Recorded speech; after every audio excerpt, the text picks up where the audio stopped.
there's no parking. But we have City Hall, we have septic and I sewer, can't we ride a have bike, so what am I supposed to do? Move? Ponds Park, I'm serious. CRA. If I have to leave Punta Gorda because I'm a biker, I mean, I know. Yeah. Well, and I could see, I mean, some of them, I think it's way past time that they happened. Right. But that's good that they brought them back. Good they brought them back. Yeah, I'm just, overall, I am disappointed. I really was looking for something that kept us quaint, and I don't think this keeps us quaint. Oh yeah, that's the, That was my disappointment. Well, they say the words, but if you look at the 5 more years, he has to be sitting out there. yeah, at all. We'd have to put in 6-lane highways. Okay, that's fine. I'd be fine. Okay, yeah. I'm on my third read through, and every time I read through it, I find. I'm on my third read through, and every time I read through it again, I find something else. Yeah, me too. Me too. But it's. Overall, I was disappointed. Yes. Morning.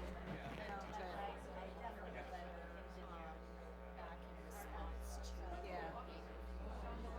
Yeah. Yeah. Okay. You mean to intervene in the appeal?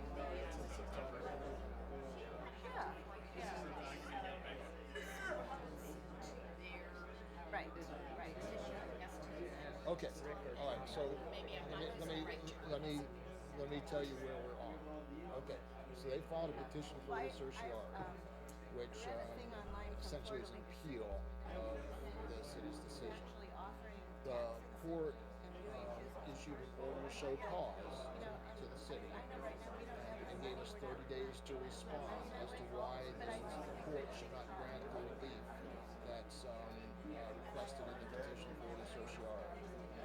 So I am working on that. My deadline is August 30th, so hopefully I'm going to have that done by Friday this week.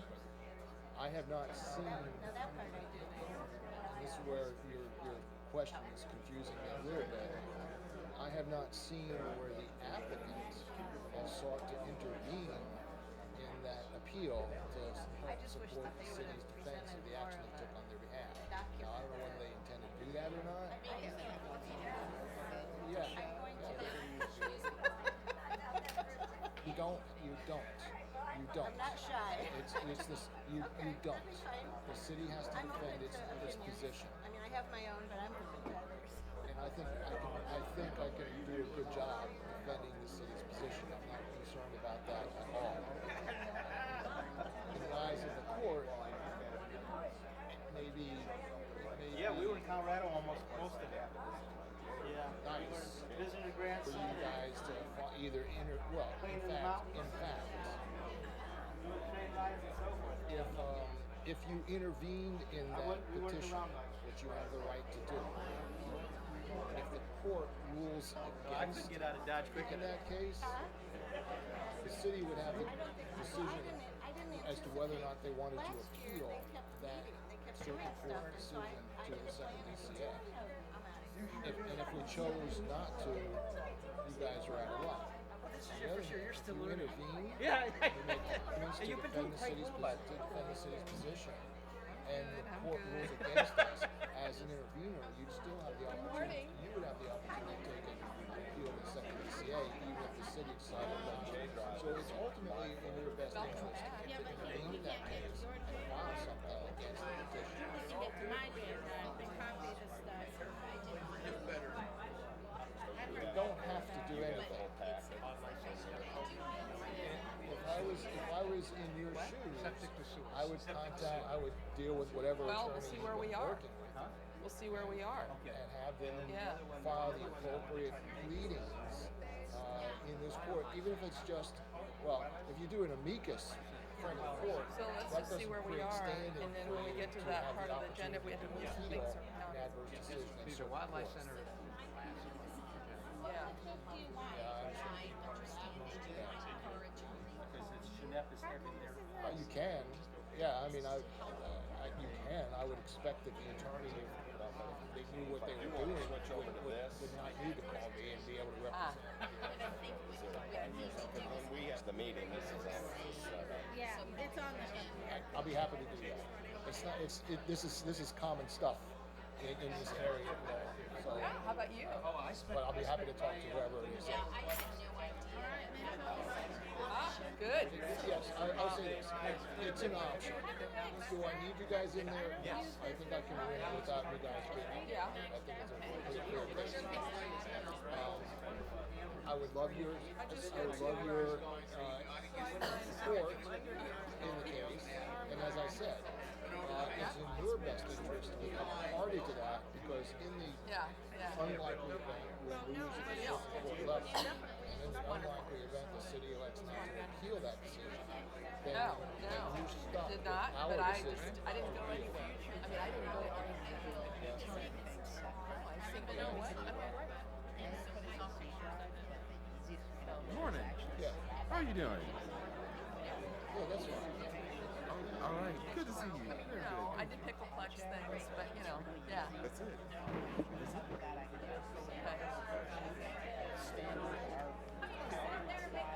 Have the city logo and all that stuff, I can get you that one. Well, normally I just give them,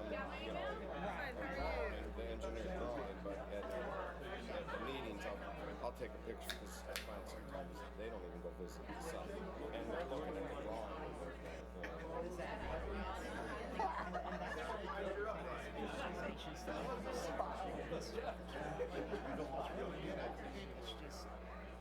Oh, I'm sorry, I didn't see you. Video. Well, it would make some interesting conversation. Patty, Wouldn't it? by the way, I want to You wanted me to get Dan ready? did the expert that you brought in represent your case? Yeah, we'll leave those. Yeah, don't forget about Linda. Very good job. Yeah. Cat fight, yeah. And We'll see where we are on these things. How long everything else takes. I think they both have this figured out. your job to do that. But you did a good job.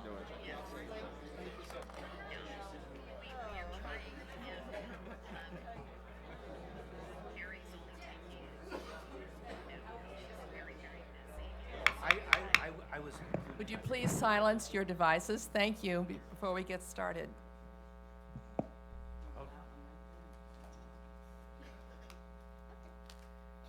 It's okay, you can keep talking. Come on.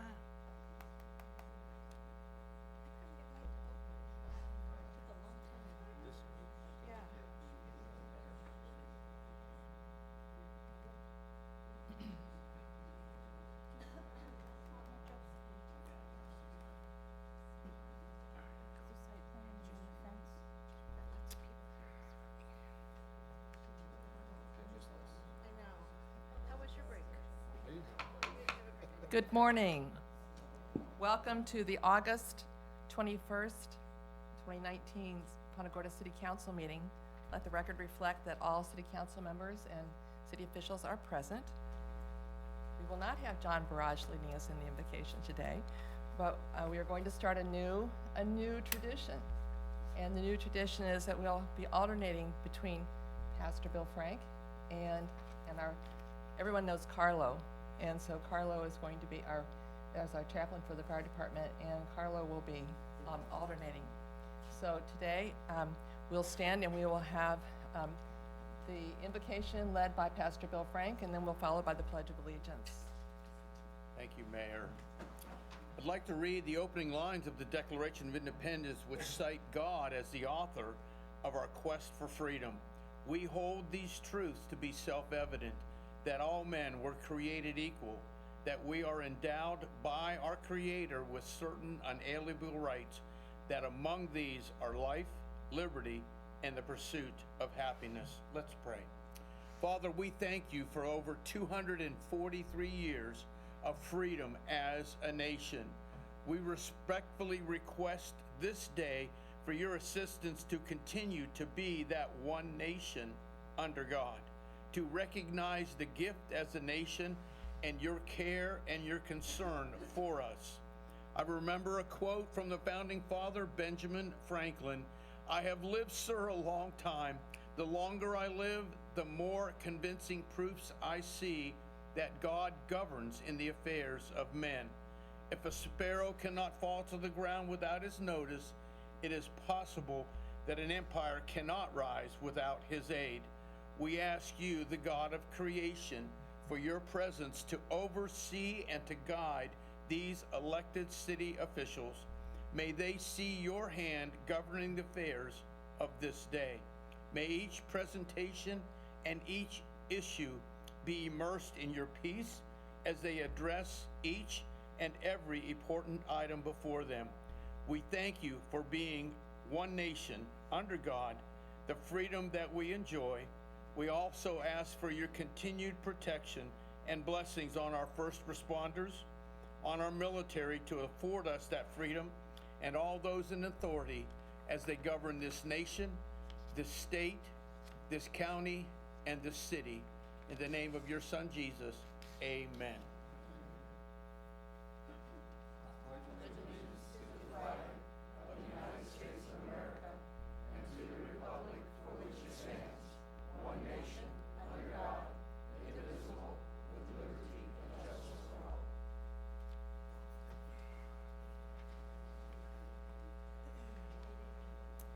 All right, thank you. We have no proclamations today, but we do have 3 presentations, and I will turn this over to Howard.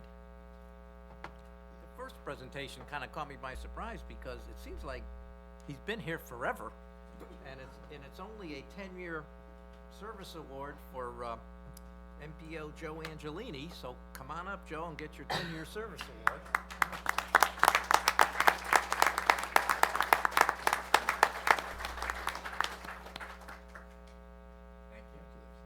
Thanks, Joe. All right, thank you. Seems like he's been here for 50 years. Great job. Joe, stay up there for a second. Do you want him to get up on the podium there? Sure. First of all, Chief Pam Davis with the Punta Gorda Police Department, I just want to thank the City Council and Howard. You always recognize our cities for their service, our employees to their service to the city, and I appreciate that. But I want to say a couple things about Joe, if you don't mind. Joe came to us from the Charlotte County Sheriff's Office after 25 years of experience and retired with them. And you hit the ground running when you got here, went to patrol, became a field training officer, and then he found his niche. He became a school resource officer with Sally Jones Elementary School, and discovered a way to connect to those kids by teaching the DARE program.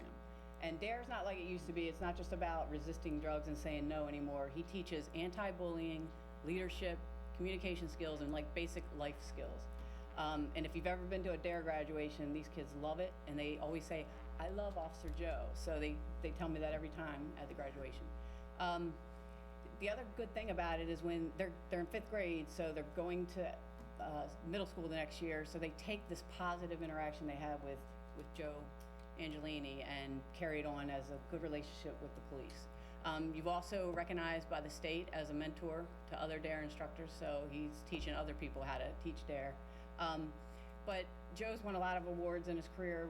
What I like most about him is the fact that he volunteers in both the city and the county. But one notable thing that he does is every year organizes a Christmas luncheon for all the foster kids and their foster families in the entire county. And this luncheon is huge. It's a big holiday feast, and you make sure every single kid gets a gift from Santa Claus each year. So Joe, outstanding. Thank you for what you do for our department and what you do for our city.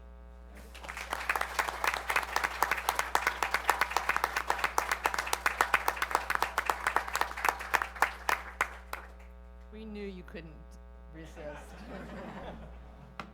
So yeah, I started my career. I'm originally from Philadelphia, Pennsylvania, and I moved down there after I graduated high school up there, and I immediately got into the law enforcement with the sheriff's office, and had a great career in the sheriff's office. Never turned that back.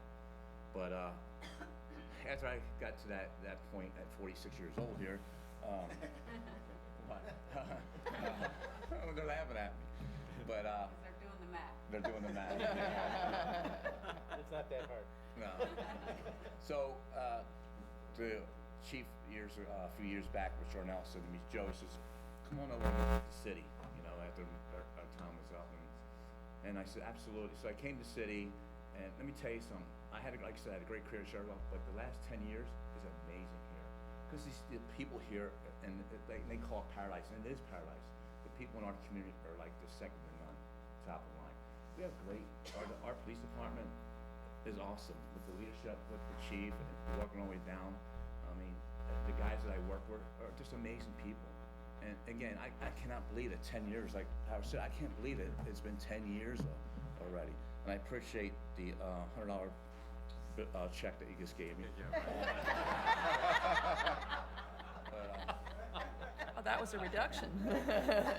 And the school resource thing, you know, when I came here, Butch, when they started as a school resource officer program at Sally Jones, he said, Joe, I need to get it going. I want you to get it off the ground.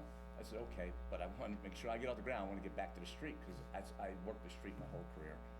And but I got in there, and I'm 5 years later, I'm still there. But it's a great job working with those kids and their families. You know, being a role model and help them talk about making good choices and things like that. So. Again, I can sit here all day and talk about that, and I know you guys gotta move on with the next, but I do appreciate it. Thank you so much for embracing me and being part of this community, because it is an awesome community. And I will reach out if anything I can ever do for you or your families. Don't ever hesitate and contact me, the children, grandchildren, whatever. Always here for you. Thank you.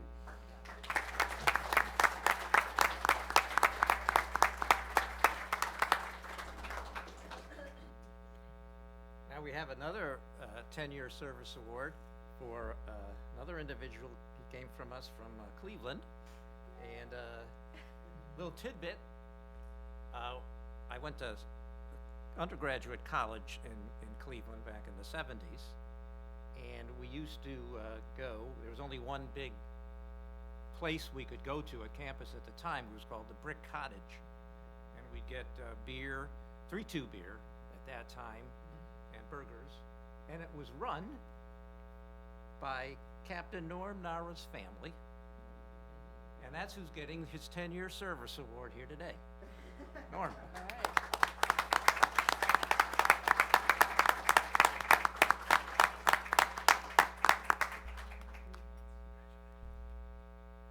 Congratulations. It's an honor. Thank you. Stay up there, I want to say a couple of things. So Howard mentioned Norm came from Cleveland. He spent 10 years up there and came to us and just excelled immediately. Did patrol, but then was put in our criminal investigation section and became a decorated detective, solved a lot of cases, got a lot of awards.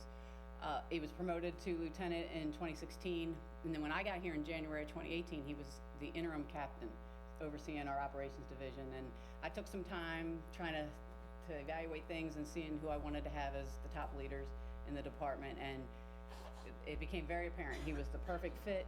He cares about the city, he cares about all of you, all our residents, and he cares about all of our employees at the department. So he was an easy choice to be the captain. He was promoted in July of 2018 and has not looked back, and he hasn't let me down, and I very much look forward to continuing to work with you, Norm. Thank you for what you do for the department in the city.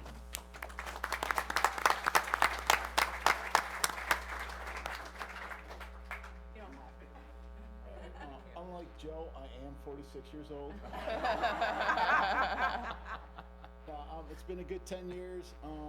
Just joking around with the vice mayor at 5 years. I'm eligible for retirement. I started my career 21 years ago, and it just went by quick. So, 5 years I get the option to continue or sit with all you fine folks and be that one person that says, can I ask one more question?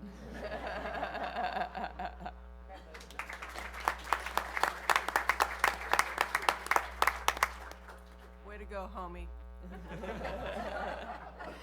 He's a Buckeye, too. I.O. Now we have a 15-year service award for somebody who comes to the If you come to the council meetings regularly, everybody knows him. He's the man with the Irish hat, and that would be Mitchell Austin, 15-year service award. Mitchell.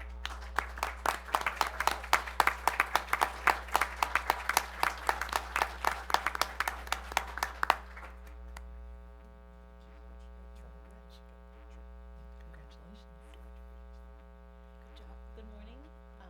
I'm Mitchell's supervisor, Joan LeBeau, Urban Design Manager, and I'm happy to participate in today's recognition of Mitchell's 15 years.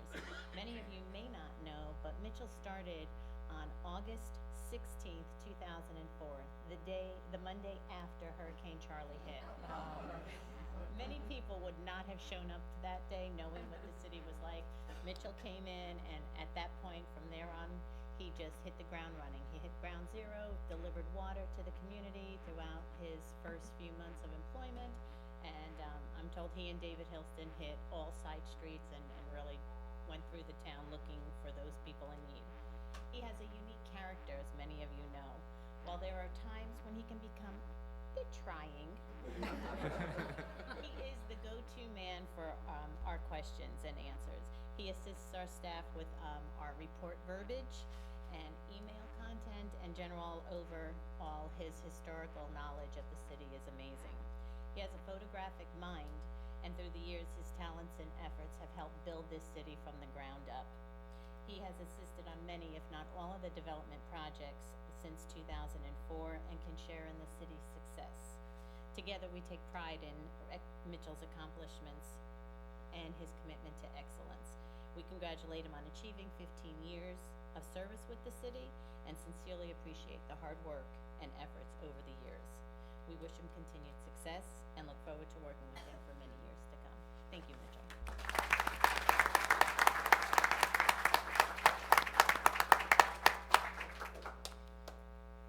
So you'll probably hear enough from me later. However, I would like to say that not only am I an employee of the city, I'm a longtime resident of the city.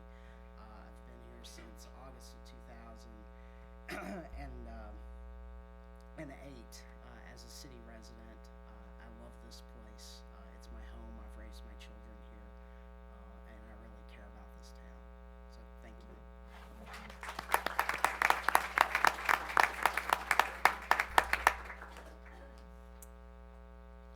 Awesome. All right. Well, we're at the point in the agenda. If there's anyone who is nominated for a board or committee, it's your opportunity to come and introduce yourself. You can come to the podium. And we have all these people rising and We're the safest place in the city.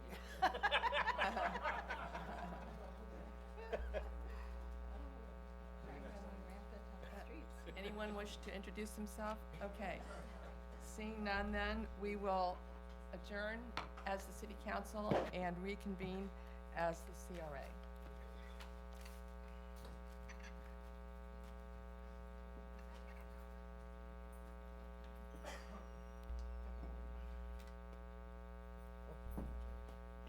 Sorry. These chairs are big. The chairs are big. Okay.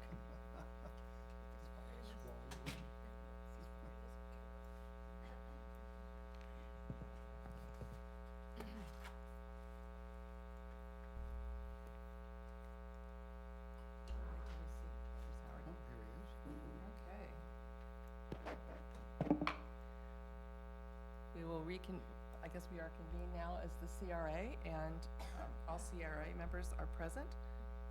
The first thing on the agenda is the CRA project, citizens' comments. Citizens' comments on the CRA agenda. Agenda items only, that would be the project status report, the approval of the minutes, and the invoices from iCard, Bureau Colliston, Bureau Ginsburg, PA. Any comments? Seeing none, then we will move on into the agenda of the CRA project status report. Howard? Howard Kunick, CRA Director. Municipal marina activity. Again, the marina is pretty much fully booked. And the community room had 21 days back in July. This is the August report, but we're going back to July activity. vessel, fairly consistent with the previous month. Pump out gallons pumped a little more than a year ago. Merrill Court Center Dream Salon has been issued their CO, Certificate of Occupancy. I don't know why we're going there. And they're awaiting their health department inspection for licensing. They're putting all their stuff in there to get ready to be open. So as soon as they get the health department, they'll be open for business. Finally, 100% occupancy. We are. As of today, we're 100% occupancy. For today. We will be discussing Phase 2 of Gilchrist Park renovation later on in the agenda. I won't go into it any further. As well as Veterans Park Phase 2. That construction bid will be on later on in the agenda today. Now this one here, we're going to be putting off bringing it back to you until October. Before we move further on the last remaining part of the Harbor Walk or Gilchrist Park Phase 3, we really need to talk about what we might do there, what we may not want to do there, before we even contemplate doing a new design. So that'll probably be October. And wayfinding, the design award was issued to Weiler, so they're now in the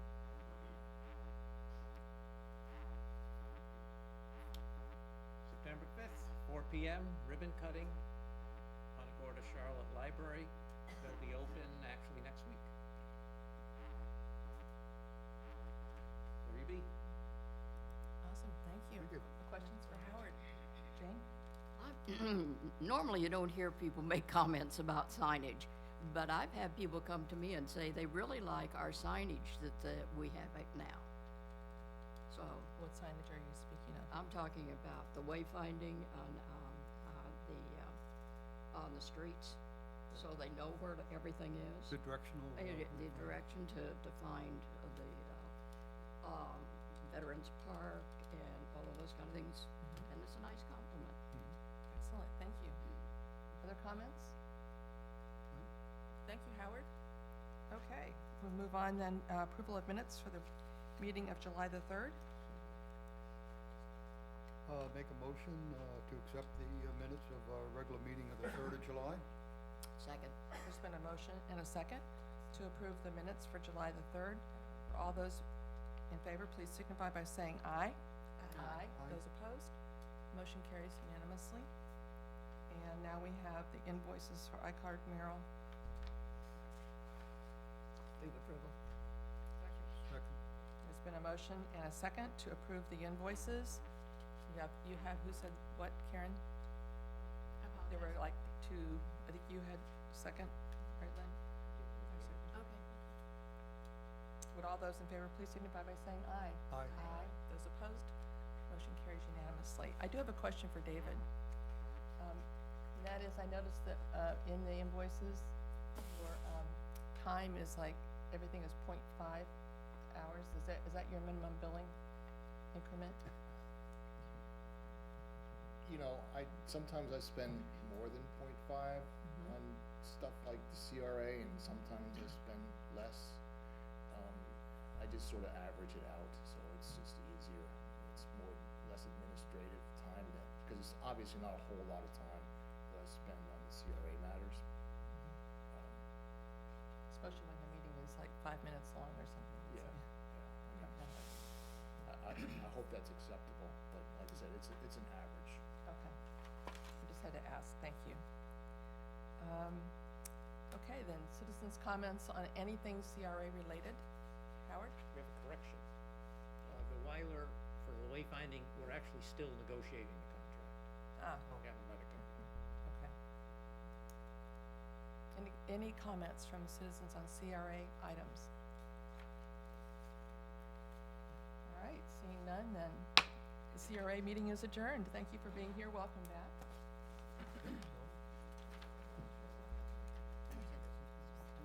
Oh, I'm sorry. I forgot to get CRA member comments. None. None. None? Good thing. My apologies. Thank you. Nancy? Yes, I ma'am. need Brad to come. I can't get my. Brad, if Brad is around, can Brad please come and help Debbie with her computer? They're having an IT issue here.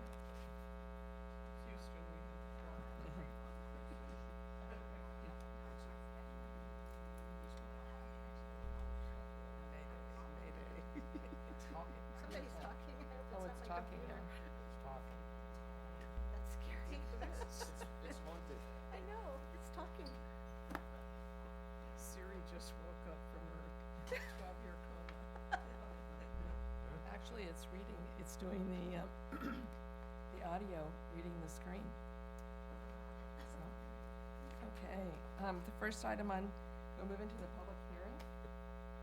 This is the first reading of an ordinance that I'll read by title only. An ordinance of the City of Punta Gorda, Florida, amending the Punta Gorda Code, Chapter 23, Traffic, Article Roman numeral 2, Parking Areas, Section 23-17A, limiting on-street parking along a portion of Goldstein Street to the west side of the street, providing for conflict and severability, and providing an effective date. Good morning. For the record, Mikhail Finkel, paralegal.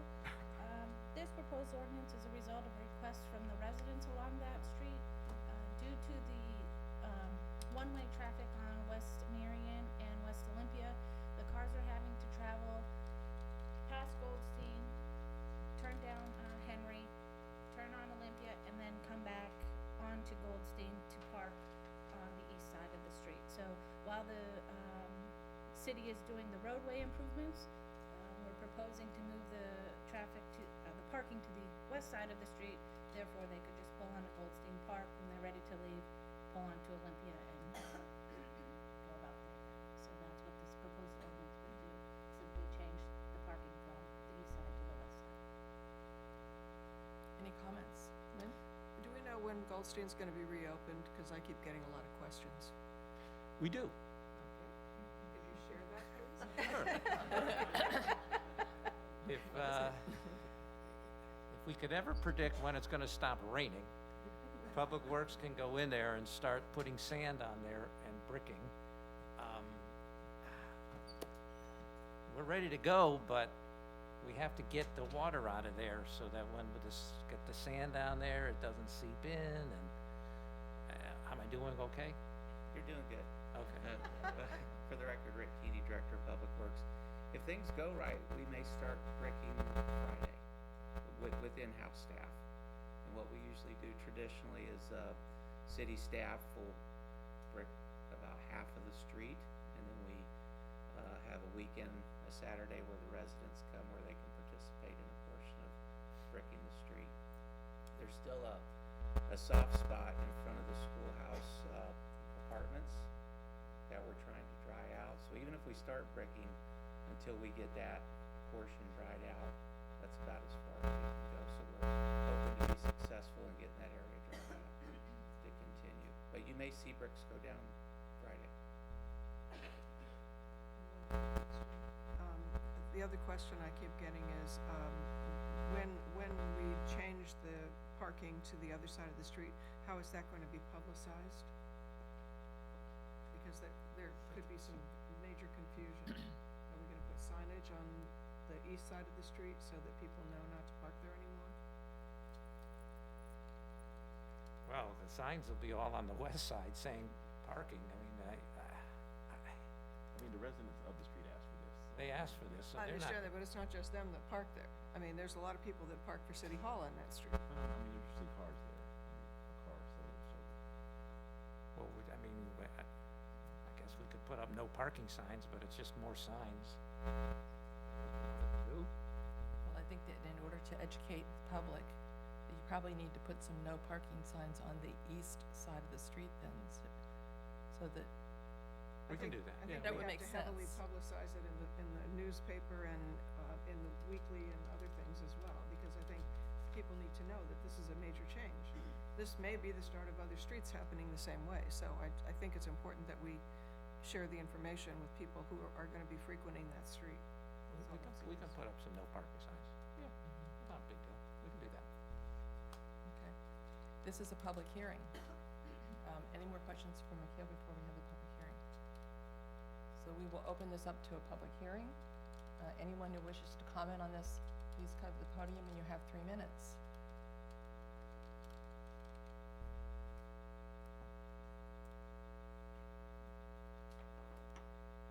Good morning. Kevin Doyle, I live at 227 Goldstein Street. And it's true that everybody who lives on Goldstein Street comes from that side.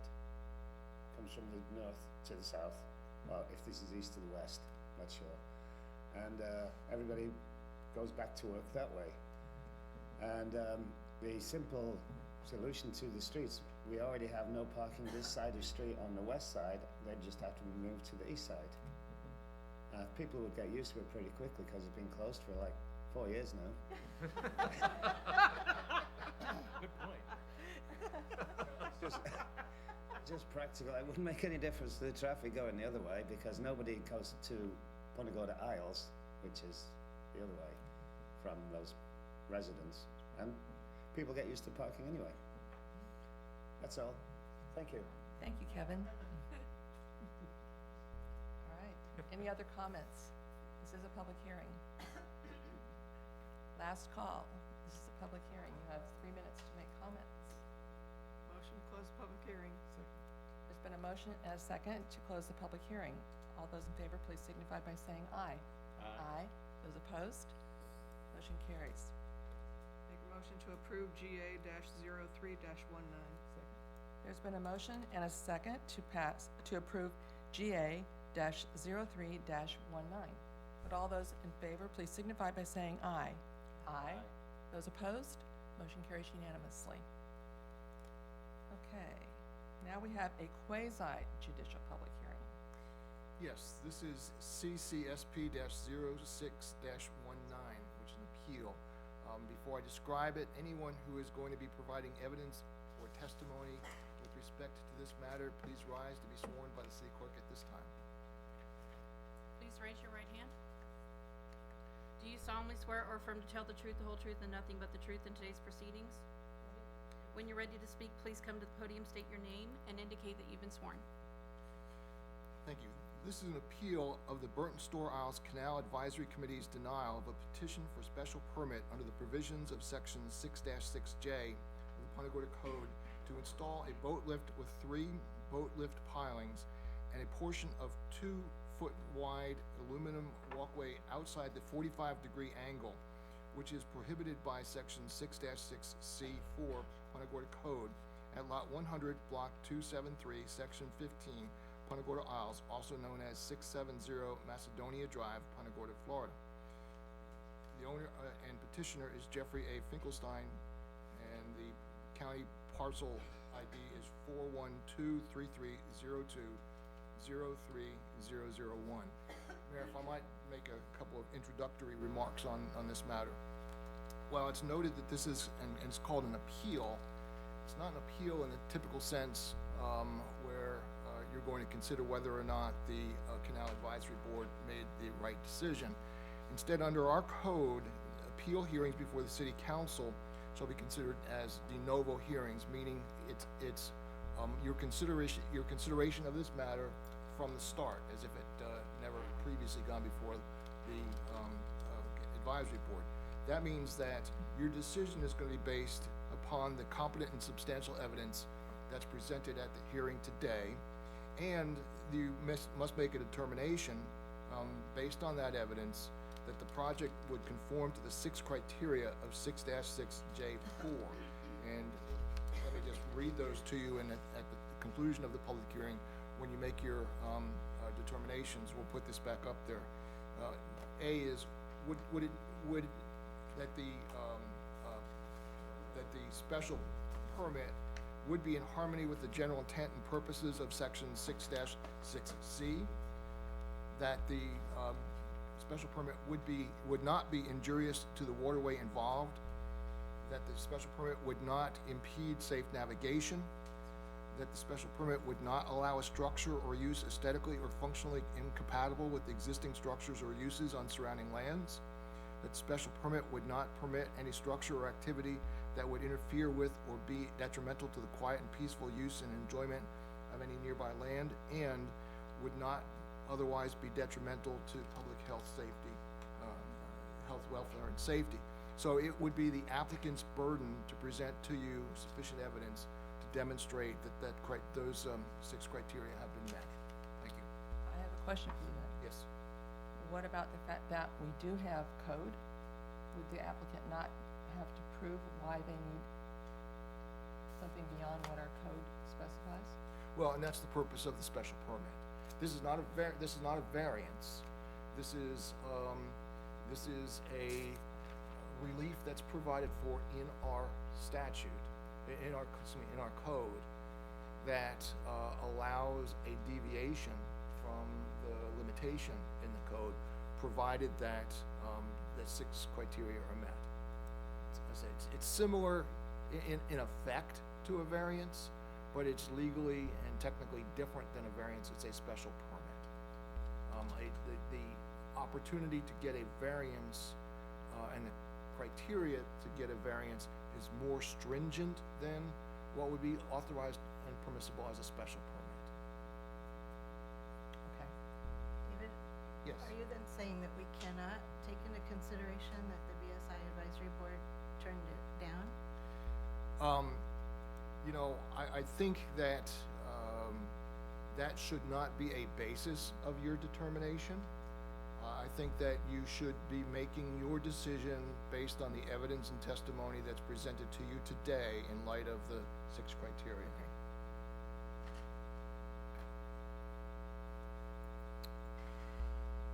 Okay. So we'll start this off then with our city staff.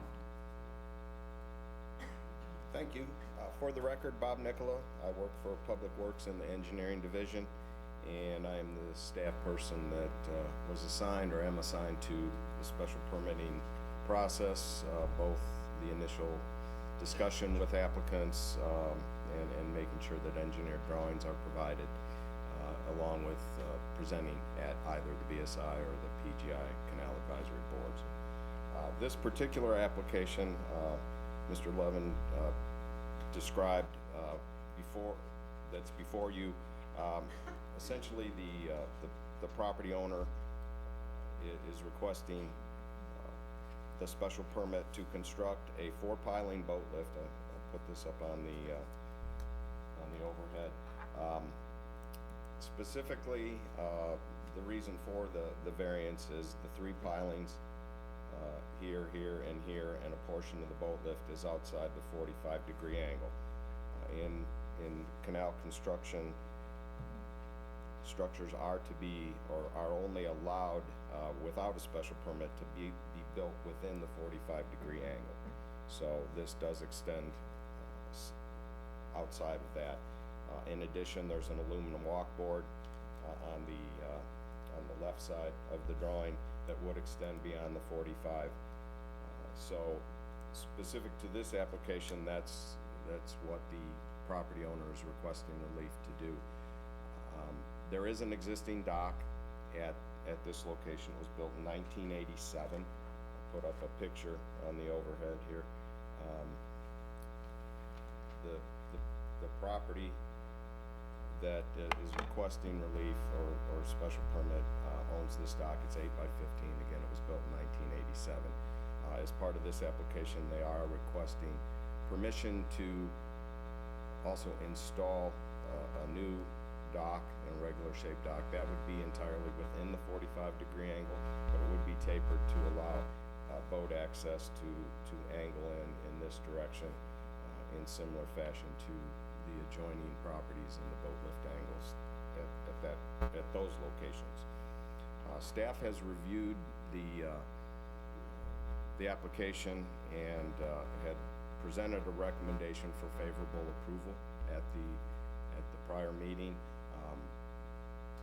In reviewing the 6 criteria that were described, we as staff felt that it definitely did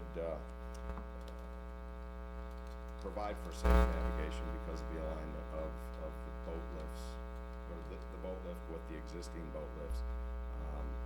And historically, that's been one topic that's typically discussed at our various meetings when special permits are involved. We are a boating community, and we do want to make sure that people have access to the water, but we also want to make sure that it's done and provides a safe manner in which to do so. And so, again, the staff recommendation at the board meeting was to approve the special permit. That has not changed. We as a staff still feel that it meets the 6 criteria. I'd be happy to answer any questions that you may have. I know the applicant's agent, Mike Parr, is also here on hand, and he will make a presentation as well. Questions? Lynn? May I ask a question as to why the Canal Advisory Committee voted no on this? Is that permissible? You can ask the question. I'm just, from a legal perspective, that cannot be a basis for your determination, but you can certainly ask any question with respect to that. Okay, with regard to the 6 criteria, Bob, can you please tell me what they voted no on and of this list? It would, subsection A it was not in harmony with the general intent and purpose of subsection 6-6C. Okay. Thank you. I have a question.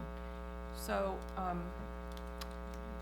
one of the things that most people do when they look for a home, and if they are determining that they have a kind of boat in mind, they won't buy a property if it doesn't accommodate a particular size of boat. And I know that was the case when we were shopping for a home.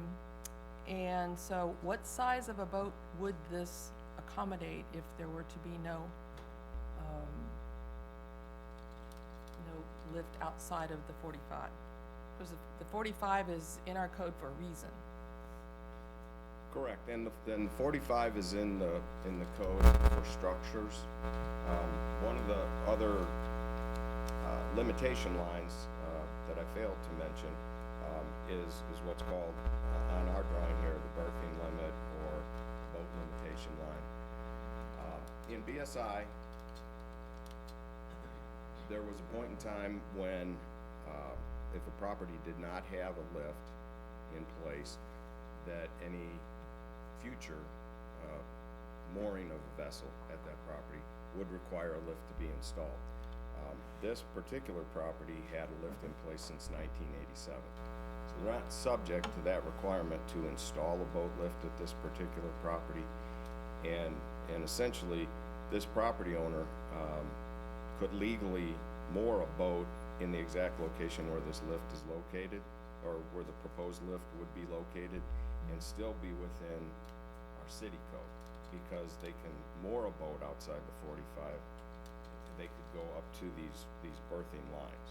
So a boat could be here. It's the relief being requested is to actually install the structure. And in talking with the applicant, he lives in the St. Louis suburbs. I believe he's going to be moving here shortly.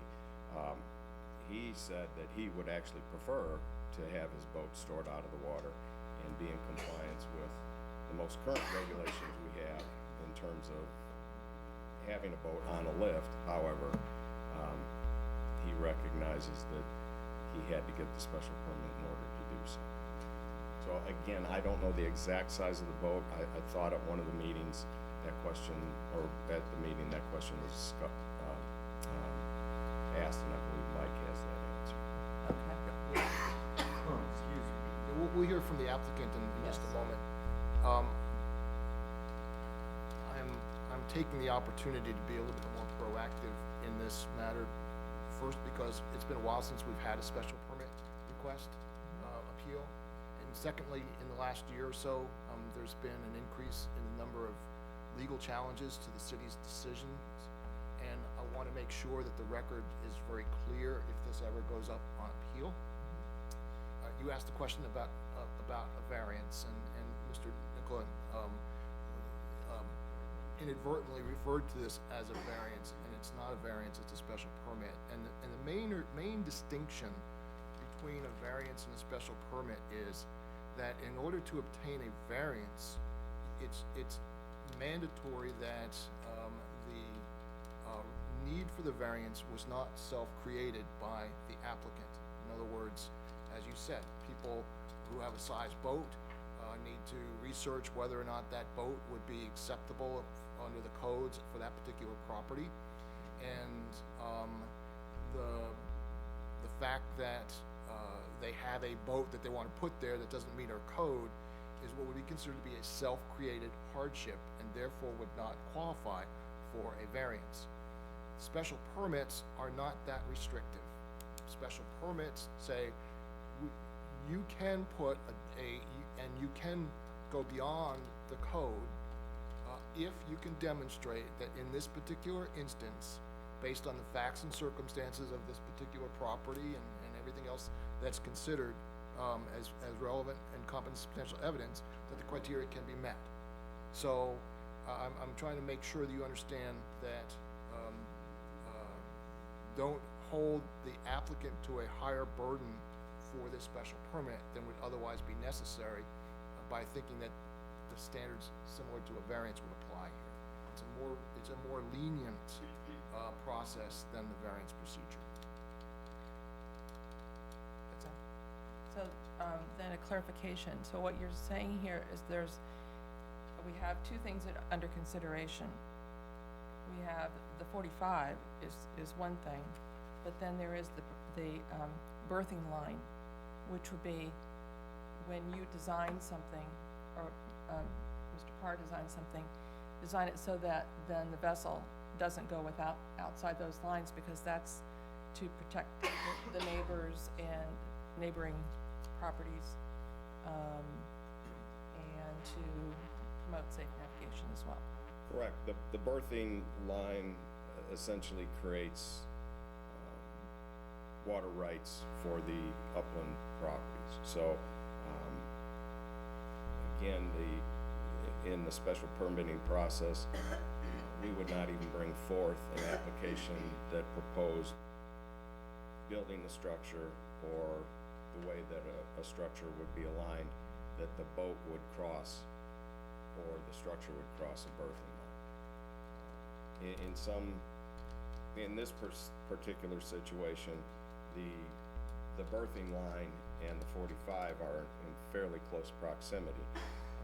Other applications aren't always that way. So, but again, the water rights or the mooring rights that the upland property would have do extend to this berthing line here. Okay. And I do apologize if I mentioned variance. It's a special permit. Okay. Debbie?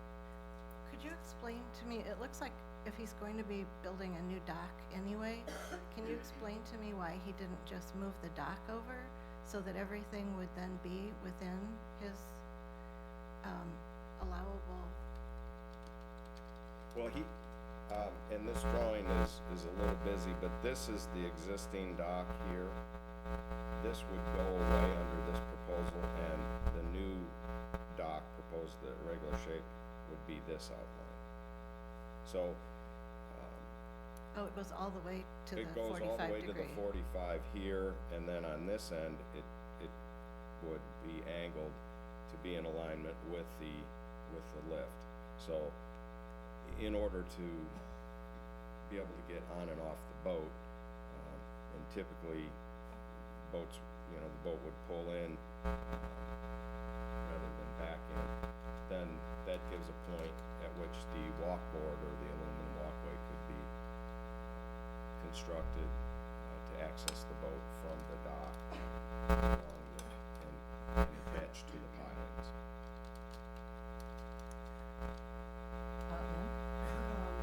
Quick question about the alignment. Since they're going to be putting a new dock in anyway, why would they not be able to put the boat lift in alignment with the 45 degrees?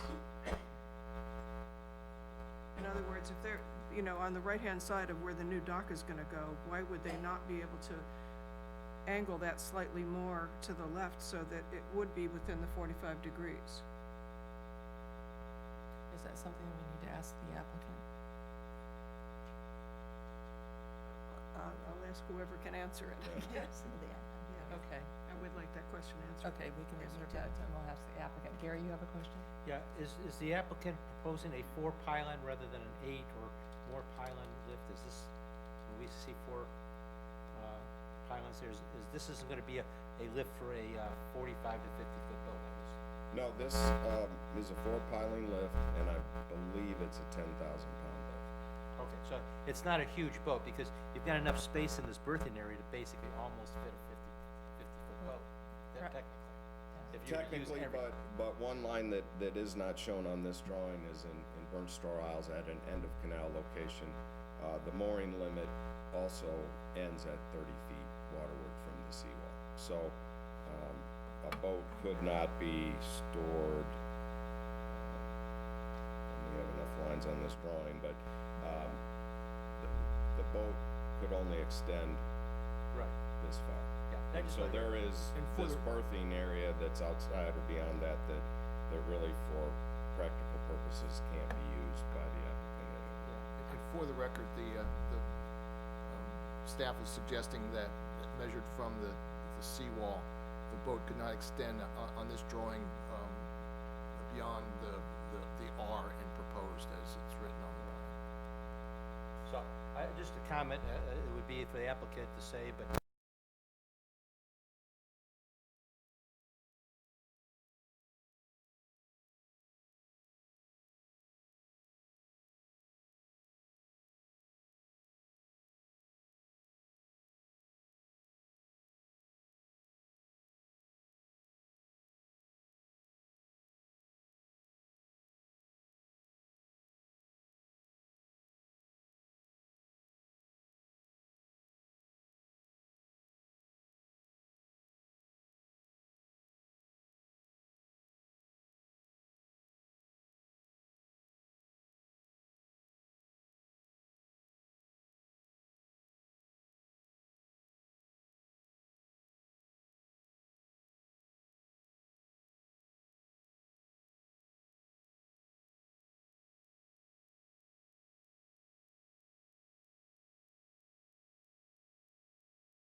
depth, and inside that 40, because the 45-degree angle is pretty sharp coming out of this property, basically points them right at that boat, you know, the boat to the left.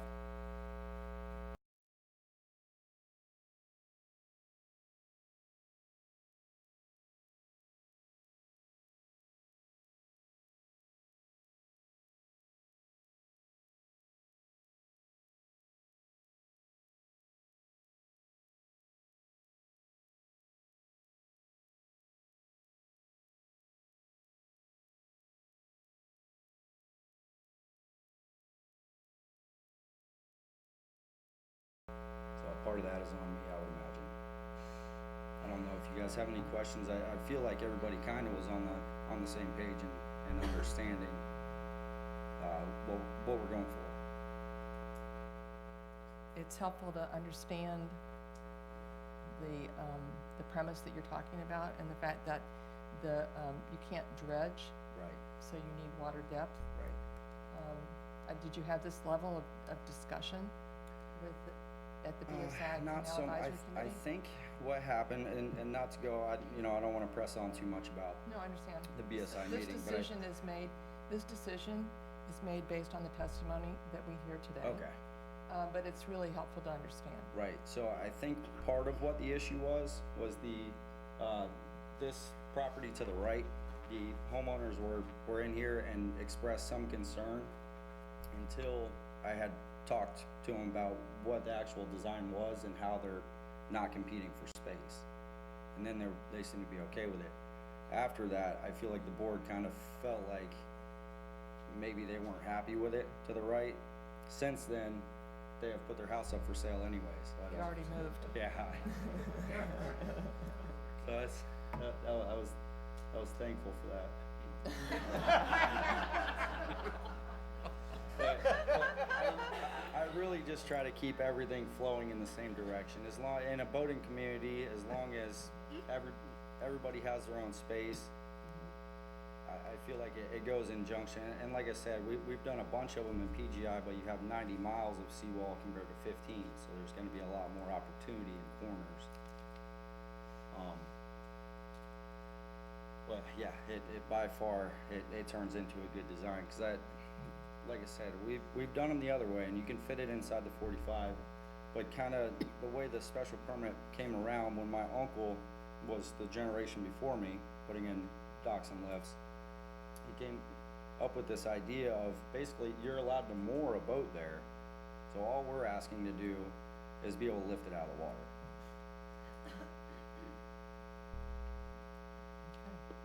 Okay. Any questions? Isn't there, since you live in BSI, isn't there a rule that you have to put a lift in now? Anything newer than 2003.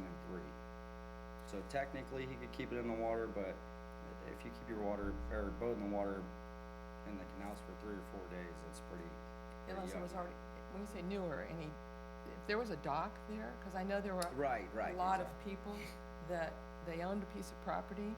Put a dock They in. put a dock in. The moratorium came and everybody kind of.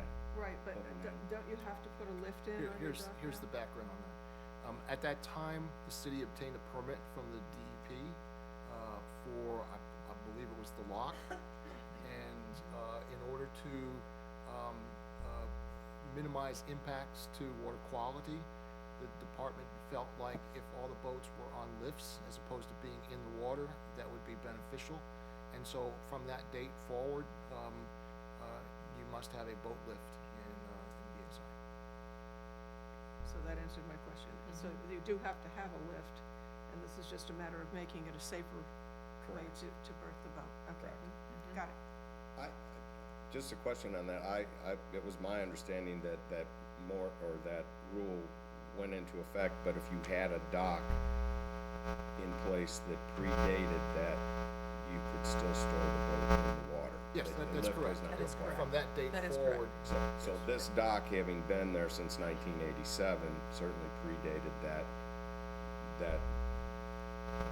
point in time that said, they would not have to ever install a boat lift in order to keep a boat at this property. That would be their choice.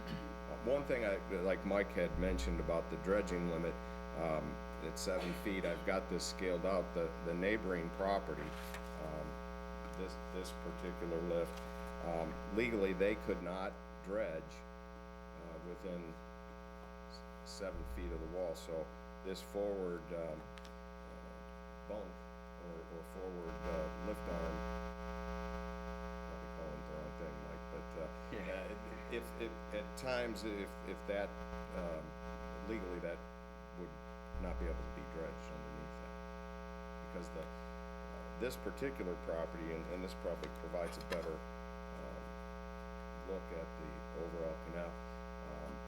Well, that's not confusing. Well, the proposed location is, or the location under consideration is this property. This is the neighboring property. They constructed within the 45, but they currently are benefiting from the fact that lot 120 and 119 are not yet developed. There's not a house on that property. There's not a boat stored on that property. But if this property ever does develop and people either utilize that dock or and install a lift next to it, that could severely impact the ability of these folks to get on and off the lift. Which, that does become another issue, in the special permit. That's a good point. We just did an install, same thing, special exception on San Marino, going down to Acquiesta, right before we get to Val Harbor, you turn right on San Marino. And they did, one corner, they stayed inside the 45 degree, because they didn't wanna go for the special exception.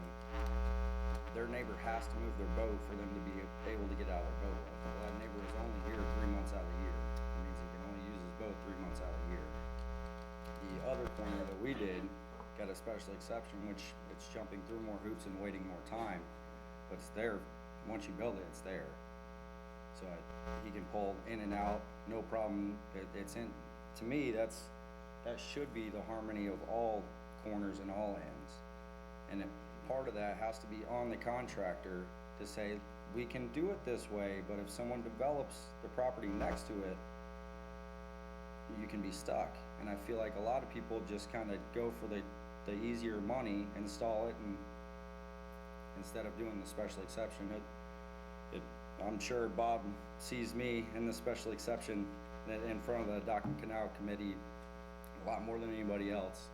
And like I said, it is a bit more taxing, and the regulation, or the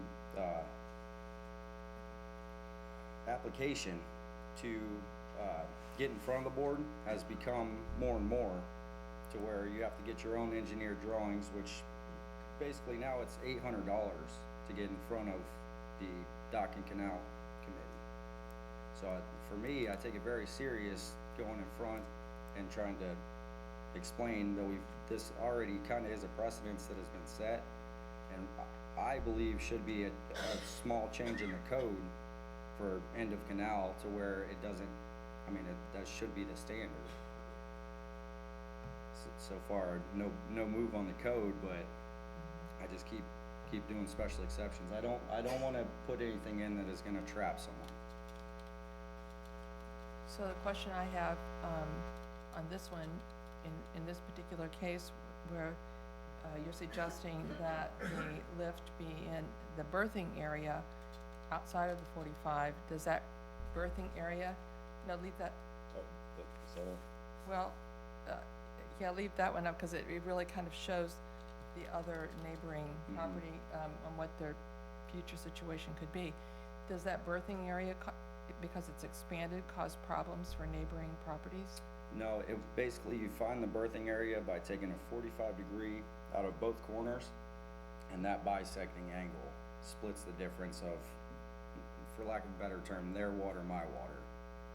So if I was to design the property to the right, you would do a special exception the same way, using the same berthing line. That way, no one is competing for space and you can't be stuck by lot 120. but I don't know when that one was installed. Obviously, they would have to do reconstruction Yeah, and that's how. to do it that way, but. Okay. Other questions for the applicant? This is a quasi judicial public hearing. Thank you. And then we may have more questions for you. Perfect. If you got anything, let me know. Thank you very much. Absolutely. This is a quasi judicial public hearing. Anyone who wishes to testify, please come to the podium and you have 3 minutes.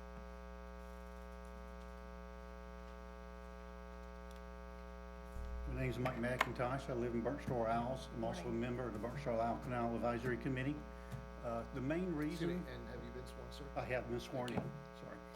The main reason that the BSI CAC turned this down was because the homeowner to the right here, along with the existing dock that you see, was opposing to it.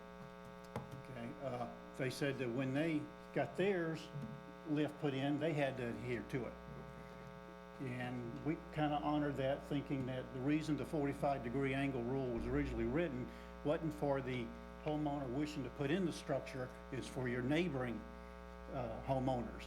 And with this being a neighboring homeowner who is not here today, you know, but was at the CAC meeting when we asked the questions, they were not comfortable at all with making this exception, especially since you can see how their lift is and how it was just discussed, how hard it is for them to get in and out, you know, and the potential problems they have. They said they couldn't get a special permit back when they wanted it. So they're saying, you know, that if they had to hold up to the special permit at a 45-degree angle, then these new homeowners should have to as well. That's the main reason the CAC turned it down, in honor of the neighboring homeowners. So, Thank you. that it? Anything else? Nope. I have Thank a you. question. Oh, do you have a question? Okay. Did you verify that the owner actually, when he constructed his lift, actually did approach the city? I didn't verify. They said they did, but I did not verify. That's just wanted to know. Yeah. Any other questions? Thank you, Mike. Debbie? For the gentleman from the construction company, Yes, ma'am. the people that he said they were objecting, are those the people you talked to? Yes, ma'am. Those are the people that have since sold their house. And they were okay with it? I feel like going back through the minutes, it kind of reports that as well, Okay. that we had worked through it. Sorry, Mike Parr from Parr Marina, I've been sworn. I don't know if I still have to do that. But yeah, I feel like that's what I was trying to bring up, is that maybe I didn't walk through slow enough Well, that everybody was on the same page. But by the time go ahead. I want to make sure that it's the same Yes, house. ma'am. Yes, ma'am. Okay, that's all I wanted to know, thanks. Your uncle is Ron Parr? Yes, sir. Okay, so he's the one that came up with this design? Originally, yeah. Okay, and how many years was he involved in the family business? 14. I like your uncle. Yeah, thank you.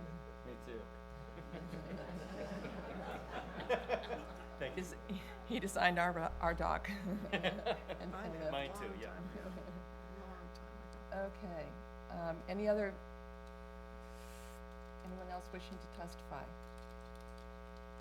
Last call. Motion to close the public hearing. There's been a motion and a second to close the public hearing. All those in favor, please signify by saying aye. Aye. Those opposed? Motion carries unanimously. Okay, so before you take whatever action that you're about to take, let me, again, for the record, say that, while I indicated that it was okay to hear what went on before the advisory board, you'll recall, I also mentioned that it would be inappropriate for you to base your findings of fact on any of that testimony, because it was outside of today's hearing. And that becomes even more important to suggest that any comments that were made by the neighbor at that hearing are not appropriate for you to base your decision today, because that neighbor is not here for the applicant to cross-examine, which is their right under matters of due process. So please, when you make your determination, make it based on the evidence and testimony presented today. And that leads me into what the appropriate form of your motion ought to be. Should start off by saying, based on the evidence and testimony presented at the public hearing today, and then you would go through the 6 criteria and determine whether or not, based on that criteria, the applicant is entitled to a special permit, or the applicant is not entitled to a special permit. Thank you. Discussion, council members? Being a boater, for many, many, many years, more than I'd like to remember, I can honestly say that safety is absolutely paramount when it comes to boating. You can't be safe enough in a boat and on the waterway. And this seems to me to be a logical way to solve the immediate problem for this particular neighbor. I'm sorry that there's a neighbor that doesn't agree with it, but since they weren't here to testify today, we can't take that into consideration. I do believe that they've met the criteria, and I don't see any reason why it shouldn't be approved. I was also thinking as we're listening to this discussion, and that it would appear that we might want to suggest to staff that they might want to draw up some kind of language in our code to accommodate these ends of canals like this, because if we're having to do special exceptions all the time, that might indicate something. And we're getting to the point where there's not a lot of vacant lots that are square anymore. So the lots that are being built on are these kind of lots. Yes. And they're able to purchase them a little bit less expensively.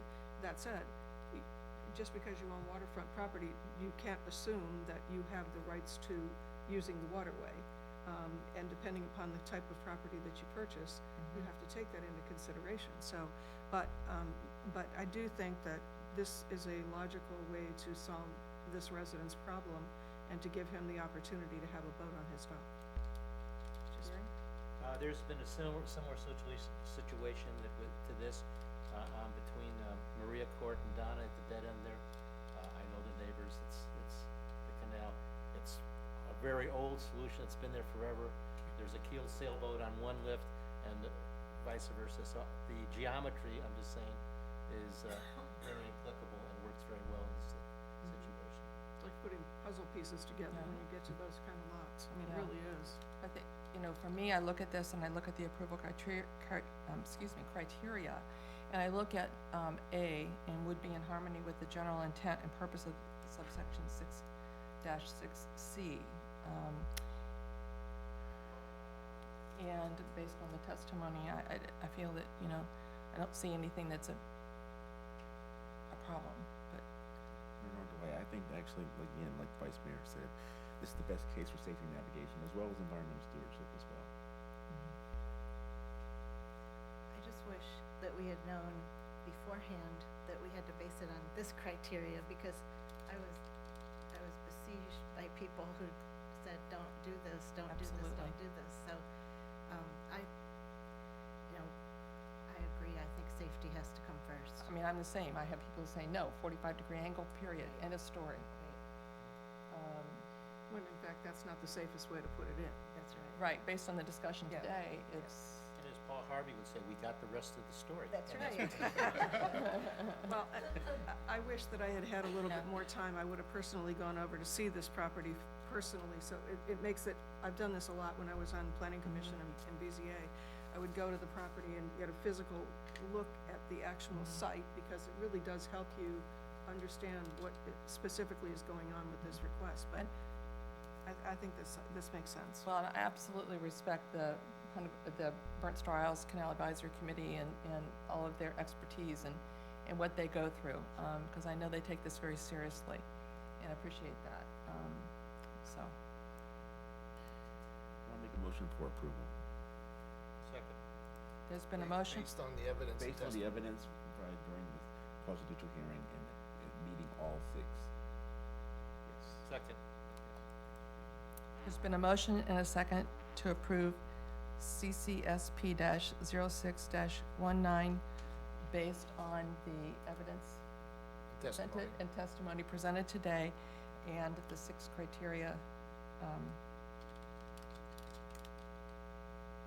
this approval criteria.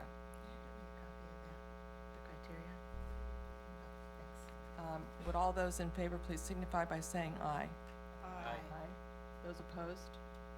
Motion carries unanimously. Thank you for understanding my need to be involved in helping the city council make its decision.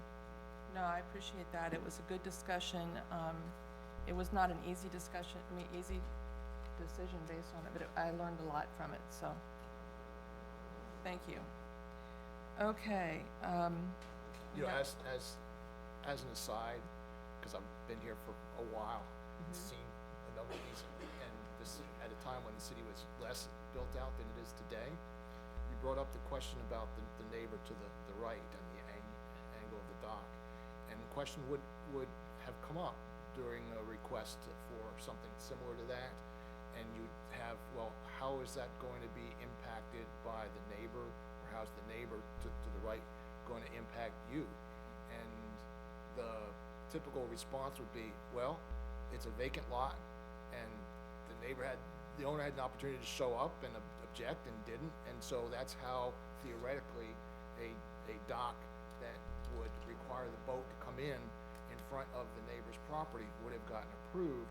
And obviously, once that neighbor decides to put a dock that may have a right to put in, it becomes problematic for the one that's in the middle. And we do have an update, a major revision of this chapter in the works that will be coming before you, hopefully in the not too distant future. But you have some flavor, perhaps, for how complicated it is to draft an ordinance like that, particularly in our situation where we've got so many canals that have these conflicts at the end of the canals, and hopefully we have addressed as many of those potential conflicts as possible. Yes. I think we need that desperately. Yeah, We're really getting to the point where there's a lot of these coming out. Yep. Those were the last lots. Yeah. Yep. Okay, are we okay? Do we want to, anyone need a break? Okay, so we have no ordinances or resolutions today, so we will move on with the consent agenda. And the first thing that we will do is take citizens' comments on any consent agenda items. Those are minutes, request from the Punta Gorda Historic Mural Society to create a mural at the new Punta Gorda Library, and it's awesome. Legal department, bills, and PD grant requests. Any citizens' comments? Okay, seeing none. Does anyone want to pull anything on the consent agenda? Okay. Move approval of the consent agenda. Second. There's been a motion and a second to approve the consent agenda. Would all those in favor please signify by saying aye? Aye. Those opposed? Motion carries unanimously. Okay, we will move into the budget discussion, and we have 4 items. Actually, we want the regular agenda, so we want to take citizens' comments on any regular agenda items. So you have 4 budget items, and which would include an award of a renewal to Public Works Management of Florida for our Health, Dental, Life, Vision, and Employee Assistance Program, award of an agreement for payment assistance for Harbor Walk Areas 2A and B, agreement to award Stevens and Layton for the Veterans Park Phase 2, award of a master agreement for the design of the multi-use recreational trail on Airport Road, the City Hall Historic and Functional Building Evaluation Discussion, a presentation on the septic sewer master plan, our Ponce Park redesign, and a temporary use permit for the Peace River Wildlife Center on Martin Luther King Boulevard. So we have a number of items. Anyone wishing to make a comment about any of the agenda items, please come to the podium. You have 3 minutes. Good morning. Good morning. My name is Ruby Ryan, and I'm the 2019 Commodore of the Punta Gorda Boat Club. My personal address is 900 East Marion Avenue, Unit 1205. As a representative of the Punta Gorda Boat Club, we support the Harbour Walk project moving forward. We notice that page 79 of the draft report of the city master plan questions the planned use of portions of Gilchrist Park for parking. Although it appears as though the number of parking spaces is going up, we see it simply as a replacement for the 80 informal parking spaces that currently are regularly used in the grassy area in front of the boat club that will become the Harbour Walk. We appreciate the fact that our city planners recognise that need and have planned for it. If there is an option in the contract to use permeable paving in the new lots, that would seem a reasonable compromise given that the current spaces being replaced are permeable grass. As for the timing between the Harbour Walk and the parking parts of the project, we understand that the Harbour Walk is planned to be done first. We'd like to point out that this would result in a parking scarcity that would negatively impact the neighbourhood. We are looking at what we can do when we have large events to mitigate the problem, but would like to point out that if the parking were done first, it would have less impact on the neighbourhood. Thank you.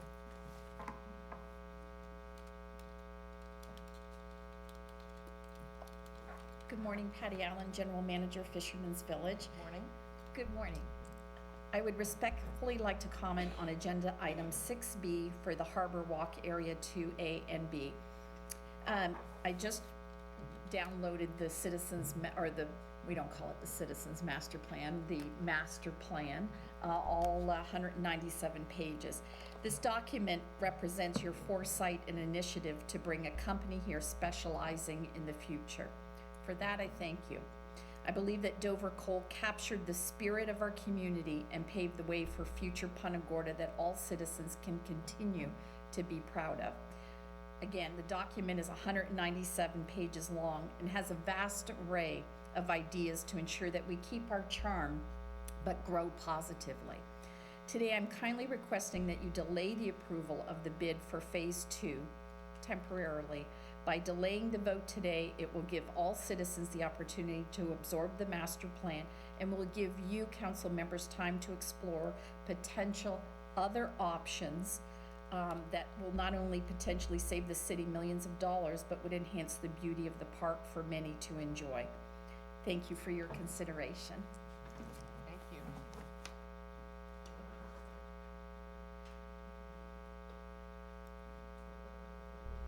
Are there any other comments? Okay, seeing none, then we will move into the budget item portion of the agenda.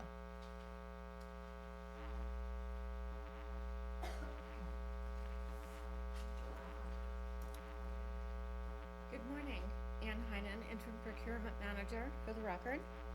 The first item is award of the renewal to Public Risk Management, a Florida Health Trust of Fort Myers for the city's group, health, dental, life, vision, and an employee assistance program. The department requested procurement to issue a request for proposal for insurance plans and pricing because at that time they anticipated a large increase in our premiums for the next fiscal year. Procurement released the solicitation. We received 2 responses. One of the responses was deemed non-responsible, and the other response was our current provider.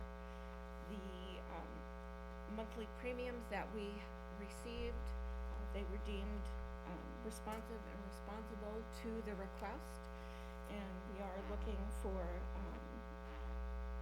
City Council's recommendation to move forward with the renewal of the award to our current provider. The anticipated increase in premiums for the next fiscal year will be approximately 6.7%. And the historical renewal history from the last 9 years, that is in line with the average historical increase in premiums. And if you have any questions regarding the insurance program, staff is here to answer questions. We, I believe, had plugged in a 12% increase in the budget, is that correct? We have 12% in the budget that has been proposed at the first budget public hearing in September. That'll be September 4th. We are going to give you two options. You have one option would be to keep the savings in the budget and put it in reserves. And the second option will be to reduce the millage rate ever so slightly. And we will be able to decide that on September 5th. But we need you to approve the agreement with Public Risk Management so we can at least get the health insurance program going. Thank you. Other comments, Gary? So I just want to be clear, so we're being asked to approve a vendor who's shown us very good results in the past and who's given us a proposal that was about approximately 5% less than we anticipated.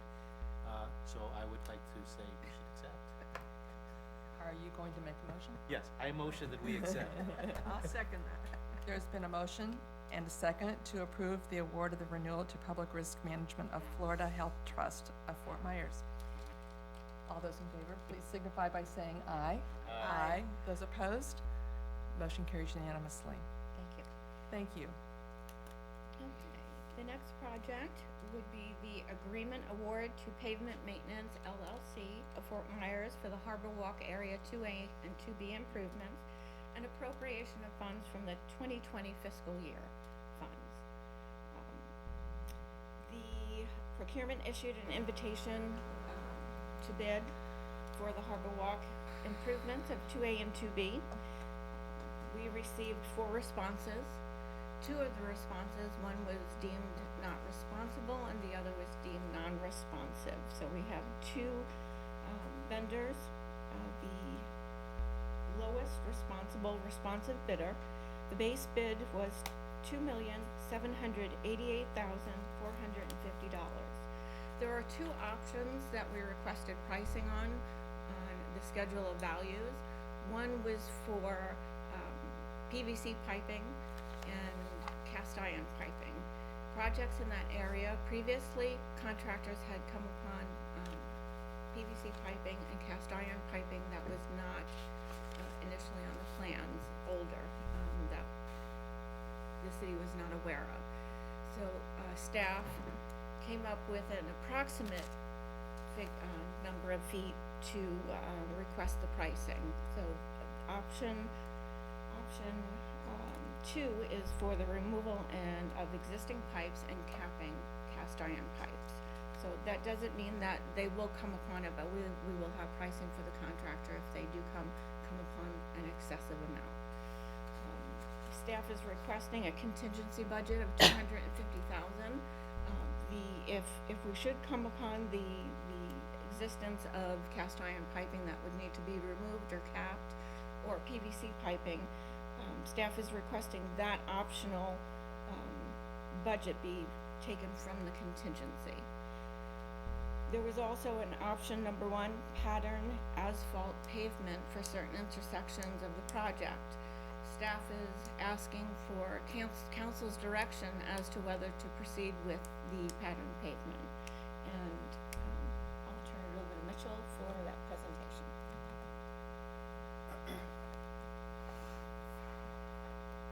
For the record, Mitchell Austin, Urban Design. Really quickly, the optional intersection treatment, it's pattern pavement to be in the 4 intersections of Dolly, Chastain, McGregor, and Gilchrist. Those 4 intersections are the optional price.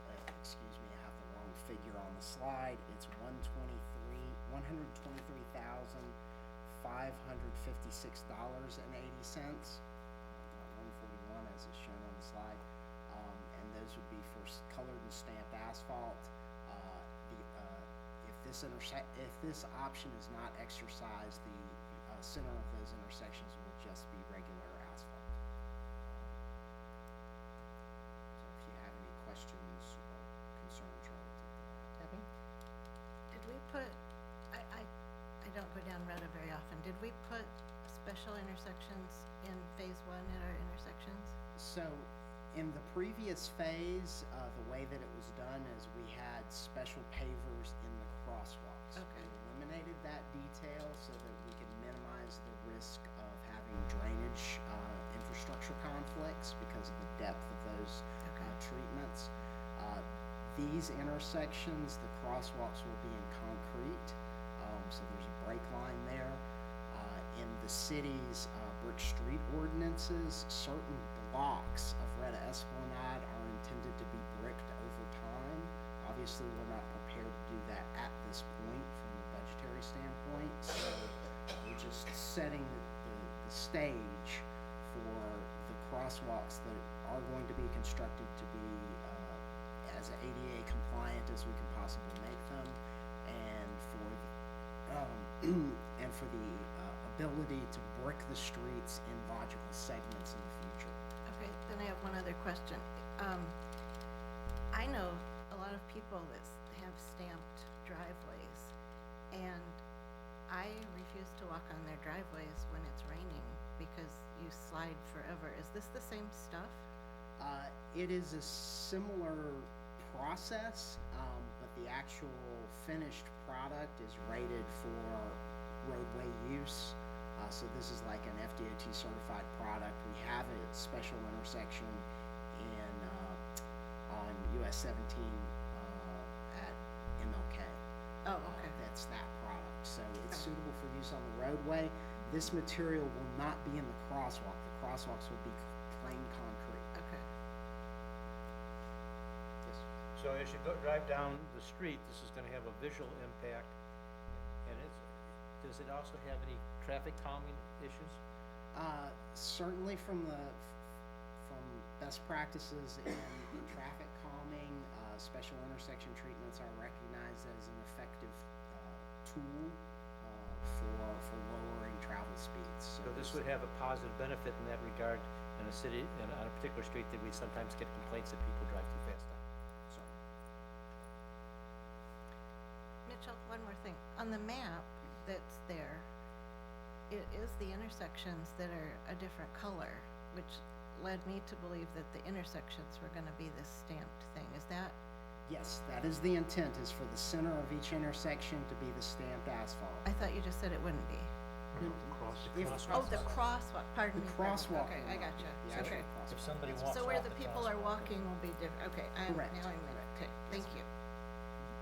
So we're choosing to make a different treatment on this part of Retta versus the other part of Retta. And the basis for that is we learned our lessons on the first phase.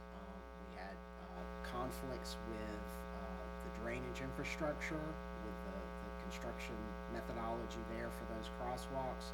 And we also have potential issues moving into the future with keeping those paver crosswalks level and ADA compliant.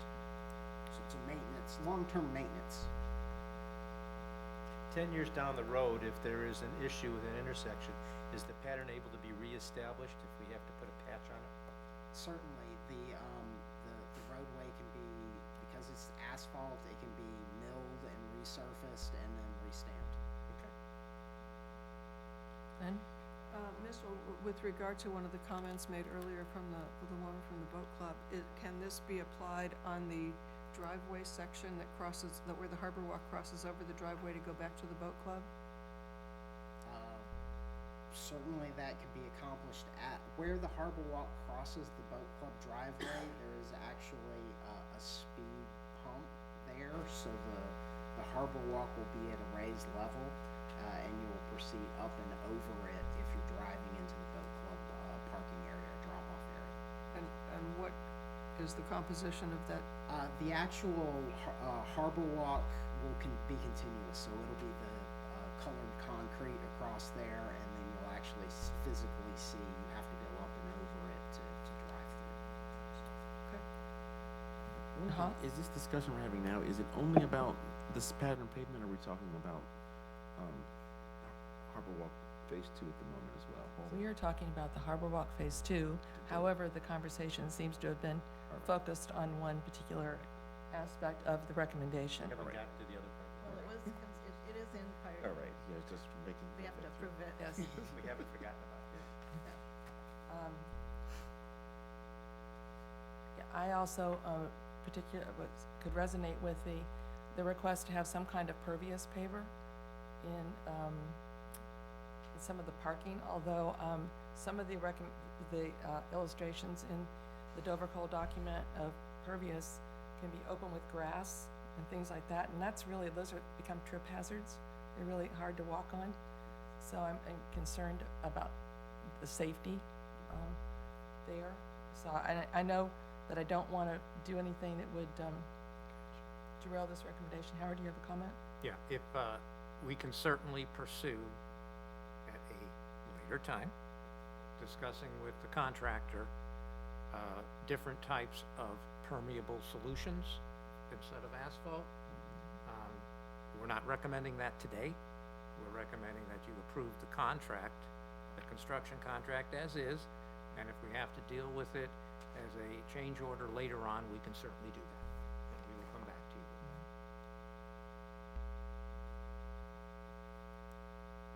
I think we have to get the Harbor Walk completed. We've committed to doing that. It's been on the 1% sales tax program for 100 years now, and we need to get the rest of it completed and move on with it.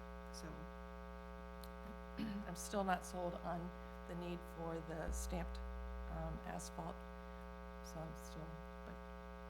Okay, well, I think aesthetically that it would be nice. And I think that it probably fits in well with the decor that we want to keep with the park as a whole. However, what I would like to bring up at this time is I assume most, if not all of us, have been approached by the potential of an alternate way of looking at this, at the two phases.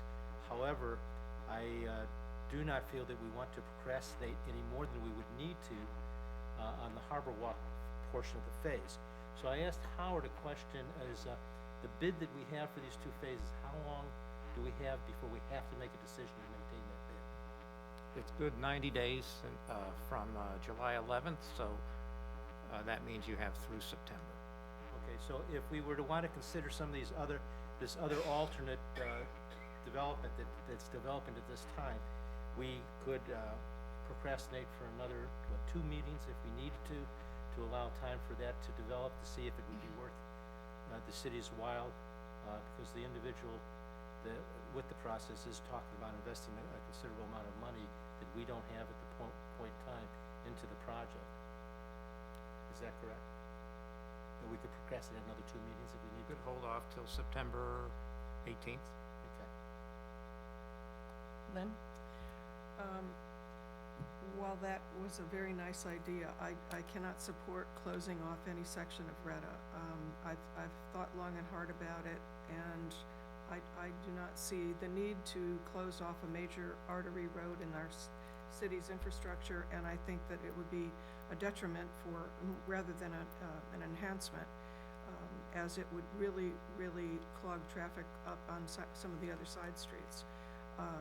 That said, if we decide to separate the bid here, we have to go back to bid again and start all over again. But we don't have to separate the bid if we procrastinate till we get the proposal. But what's the point of procrastinating? May I finish? Yeah. Okay. The idea of eliminating that part of is not a cast in concrete, or in this case, asphalt idea. That was just part of it. What they're asking for is additional time to further develop the concept that they would like to propose to us. It is not cast in. So they may be willing and interested in leaving that street open.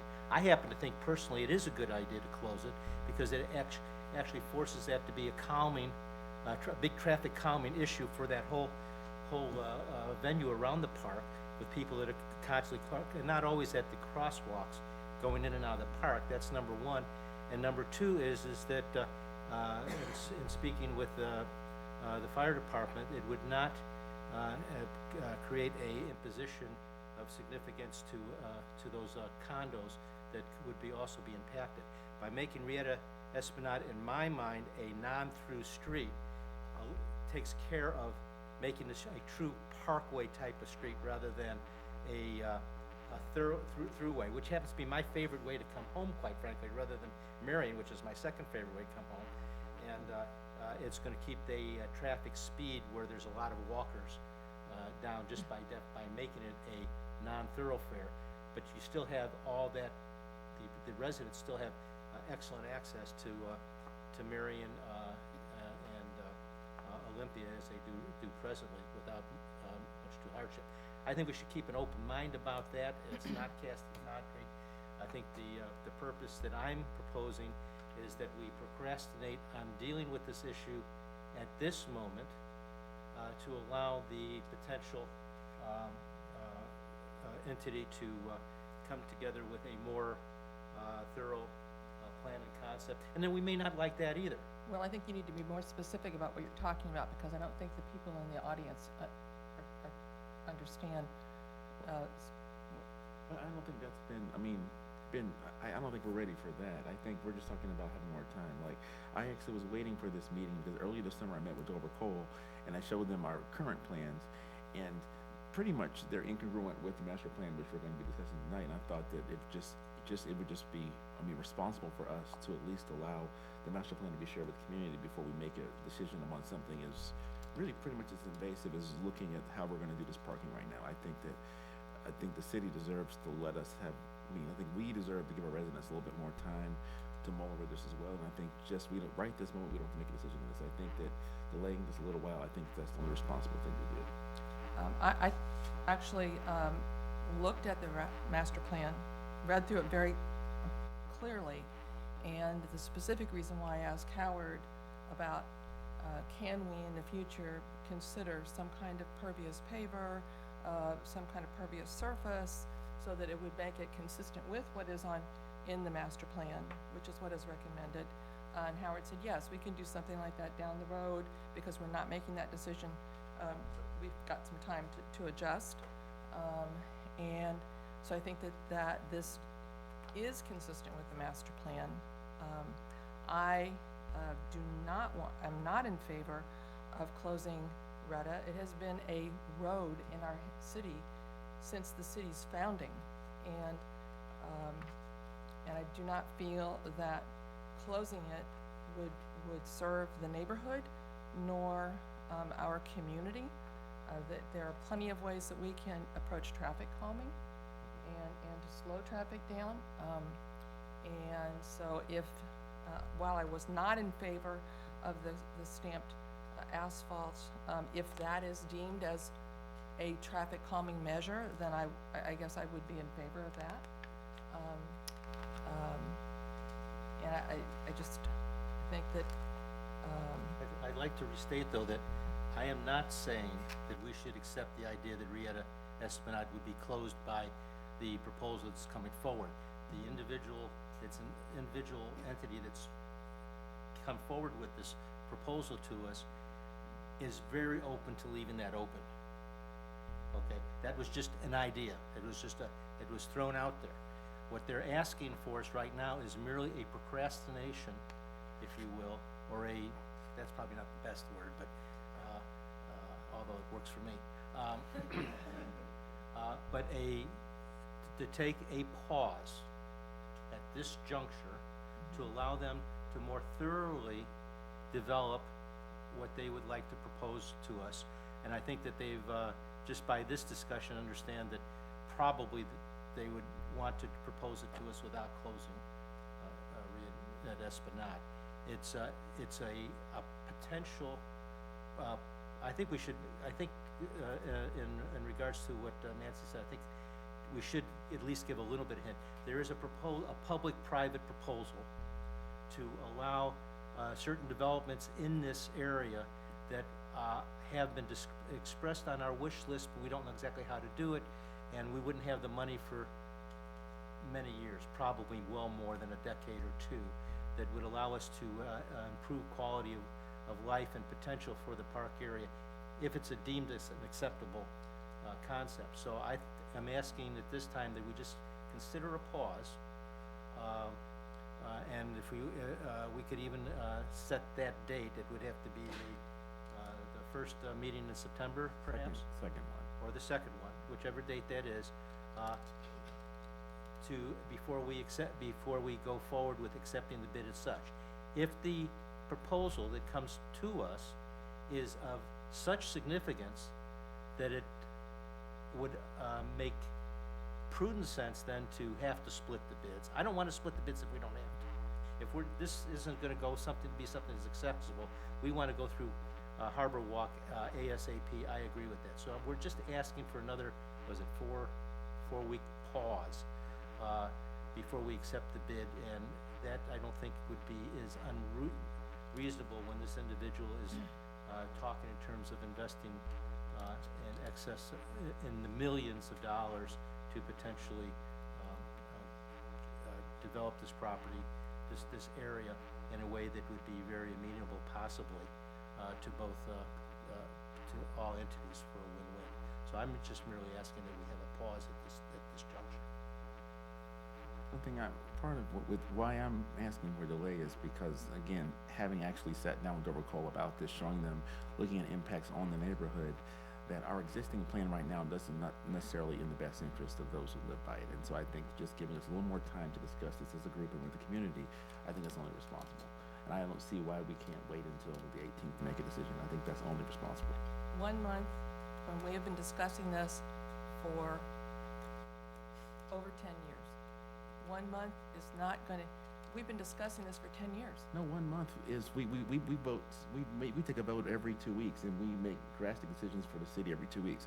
But this, I'm saying, I sat down with Dover Cole and showed them the current design, and we talked, because we've been doing a lot of things to that park which have nearly not been in the interest of, to me, personally, to the park or the residents. And I think that just having a chance to sit down, because I don't see why we just wouldn't want to make sure that our park design is congruent with the master plan we're spending money for. I don't see why today we have to do this. I don't see why we can't let the city, why our residents can't be introduced to the master plan, why they can't see what the bigger vision is, and why we can't talk about incorporating this park design with that. I don't see why we're afraid of actually having a master plan be useful rather than it just be just the charrette process. I think a master plan's purpose is to have us have a congruent, aligned measure of development for the city, not just some study where we ask people what they want and then we don't do anything. I don't see that that's the case at all, Jaha. I think that what we have here is this was done pre-master plan. Completely inconsistent. I get that. It's completely consistent with it. I spoke with them personally at their office. I know for a fact this is not consistent. Well, it's not. I disagree with you. Well. So. Okay, let's take a deep breath a second. What I'm asking for is, let's give the entity that is coming forth with this potential 2 weeks. Let's go to the next meeting, and then if they can give us a presentation proposal, and then we can decide at that point. But I'm asking for just 2 weeks of a pause, and then bring this up at the very next meeting, and then go from there.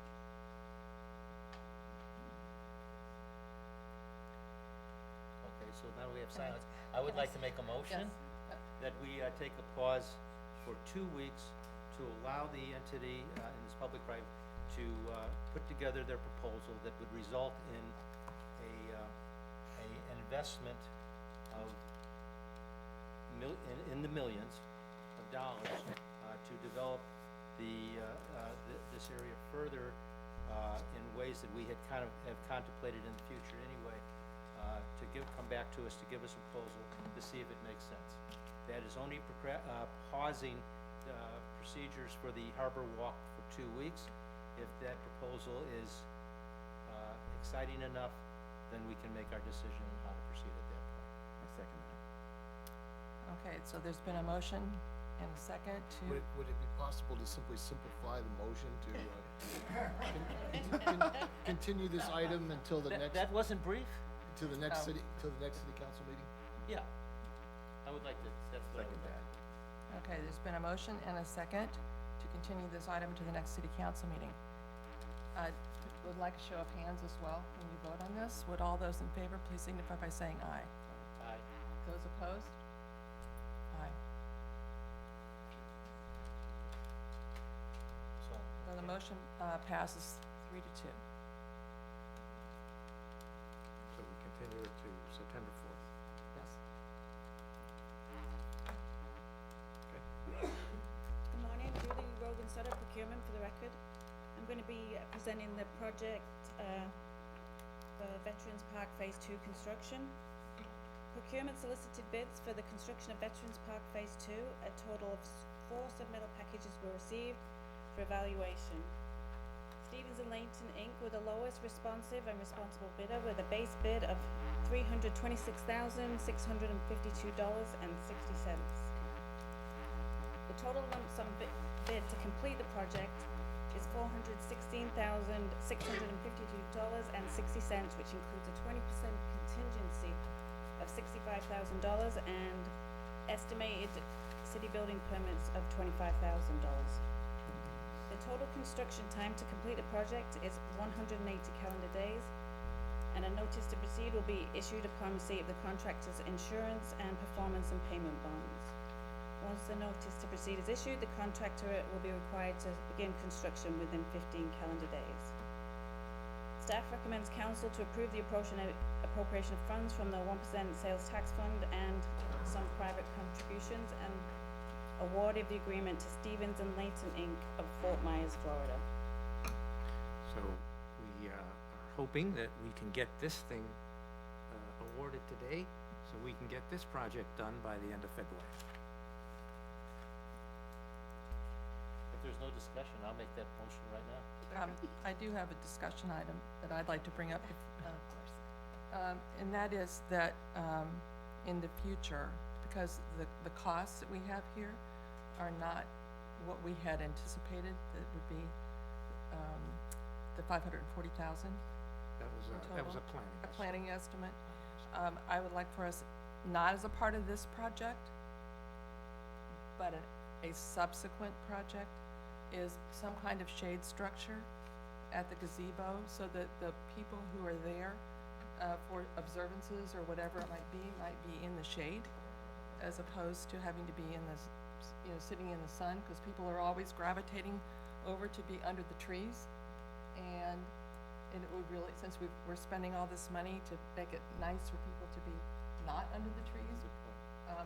And one of the thoughts I had was maybe FPL might consider a Solar One project and do a structure. We can look at that. Yeah. I think that'd be really good. We really need to get this done. Gary, go ahead and make your motion. I would like the motion that we move forward with the Veteran Parks. Second.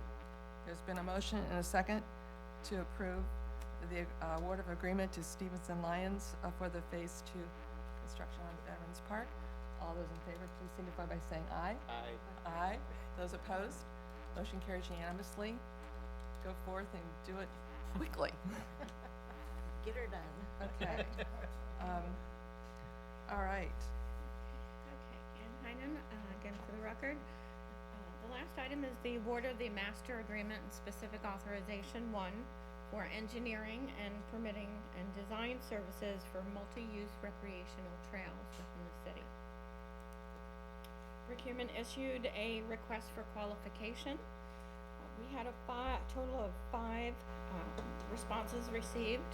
The ESC committee on June 25th shortlisted the firms for the 3 top firms and scheduled presentations for July 15. The third ranking firm, they declined the interviews, so we went back and requested, extended the invitations for the final 2 ranked firms. However, they also declined on the presentations. On July 15th, the top 2 firms presented to the ESC committee. The ESC committee ranked CPH as the top firm for specific authorization 1. Specific authorization 1 is for the design of Airport Road from US 41 to Cooper Street. The total cost of the phase is $167,474. And there's also an additional cost for the Swift Mud permitting and the Realm Road permitting, estimated to be $10,000 for that cost of the permit. Therefore, the total cost of the project is for the engineering and design services is $177,474. Current funding from the 2019 budget is $40,000. We are looking to issue the purchase order at the first of the next fiscal year, October 1st, when additional funding will be added to the project. The master agreement is for 5 years. Procurement negotiated fees, which will be fixed for the first year. Staff is recommending the award of the master agreement and specific authorization 1 to CPH as of October 1st, 2019. This project is part of the sales tax program that was approved. We're going to be bringing to you shortly thereafter the second authorization to do this MERT design, multi-use recreational trail along Cooper Street from Airport Road all the way to the hospital. So that's coming next. Okay, any discussion? Make a motion to approve the agreement with CPH and to appropriate the funds for it. Second. Okay, there's been a motion and a second to appropriate the funds for the multi-use recreational trail to CPH. All those in favor, please signify by saying aye. Aye. Those opposed? Motion carries unanimously. Thank you. Okay, it's 5 till 11. Do we need a break? Yes. All right, so let's come back. Actually, it's 10:53, so we'll come back at 11. Sure. I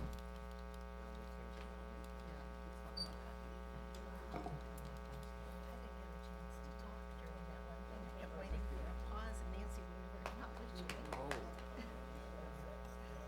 Well, everybody's gonna think I'm just through.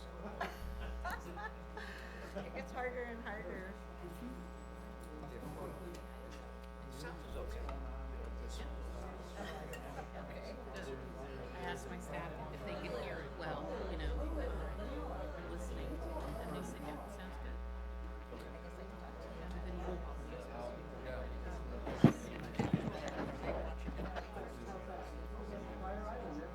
I don't know if they got it, to stream or not. Yes, but I got that. There was some little, just right there at the end or something, so we didn't actually. Oh, no, no, no, yeah. He didn't, wasn't even an access staff, it was just scheduled. You know, okay, so here's. Who would you? No, I will.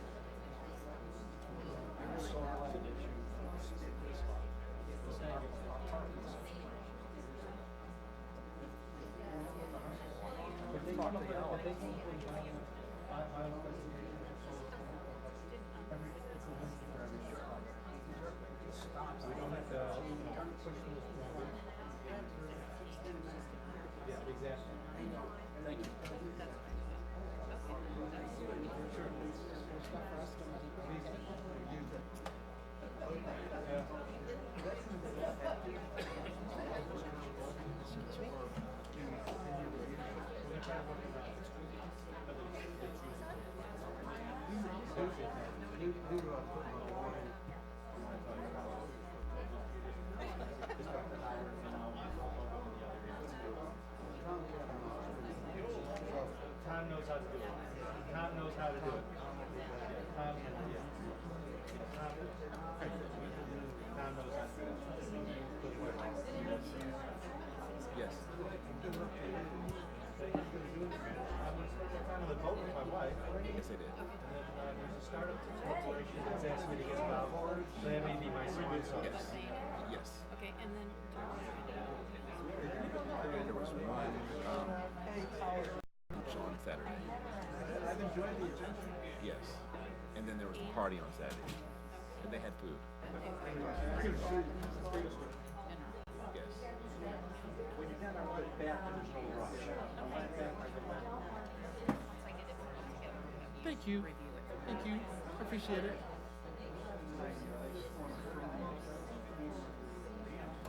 Was it a good conference? It was very good. Actually, I'm going to bring a lot of people here. It's really good to be able to interface with us directly. Literally our funding's tied directly to that. Oh, all right. I just put them together. Oh, thank you. All right. Thank you.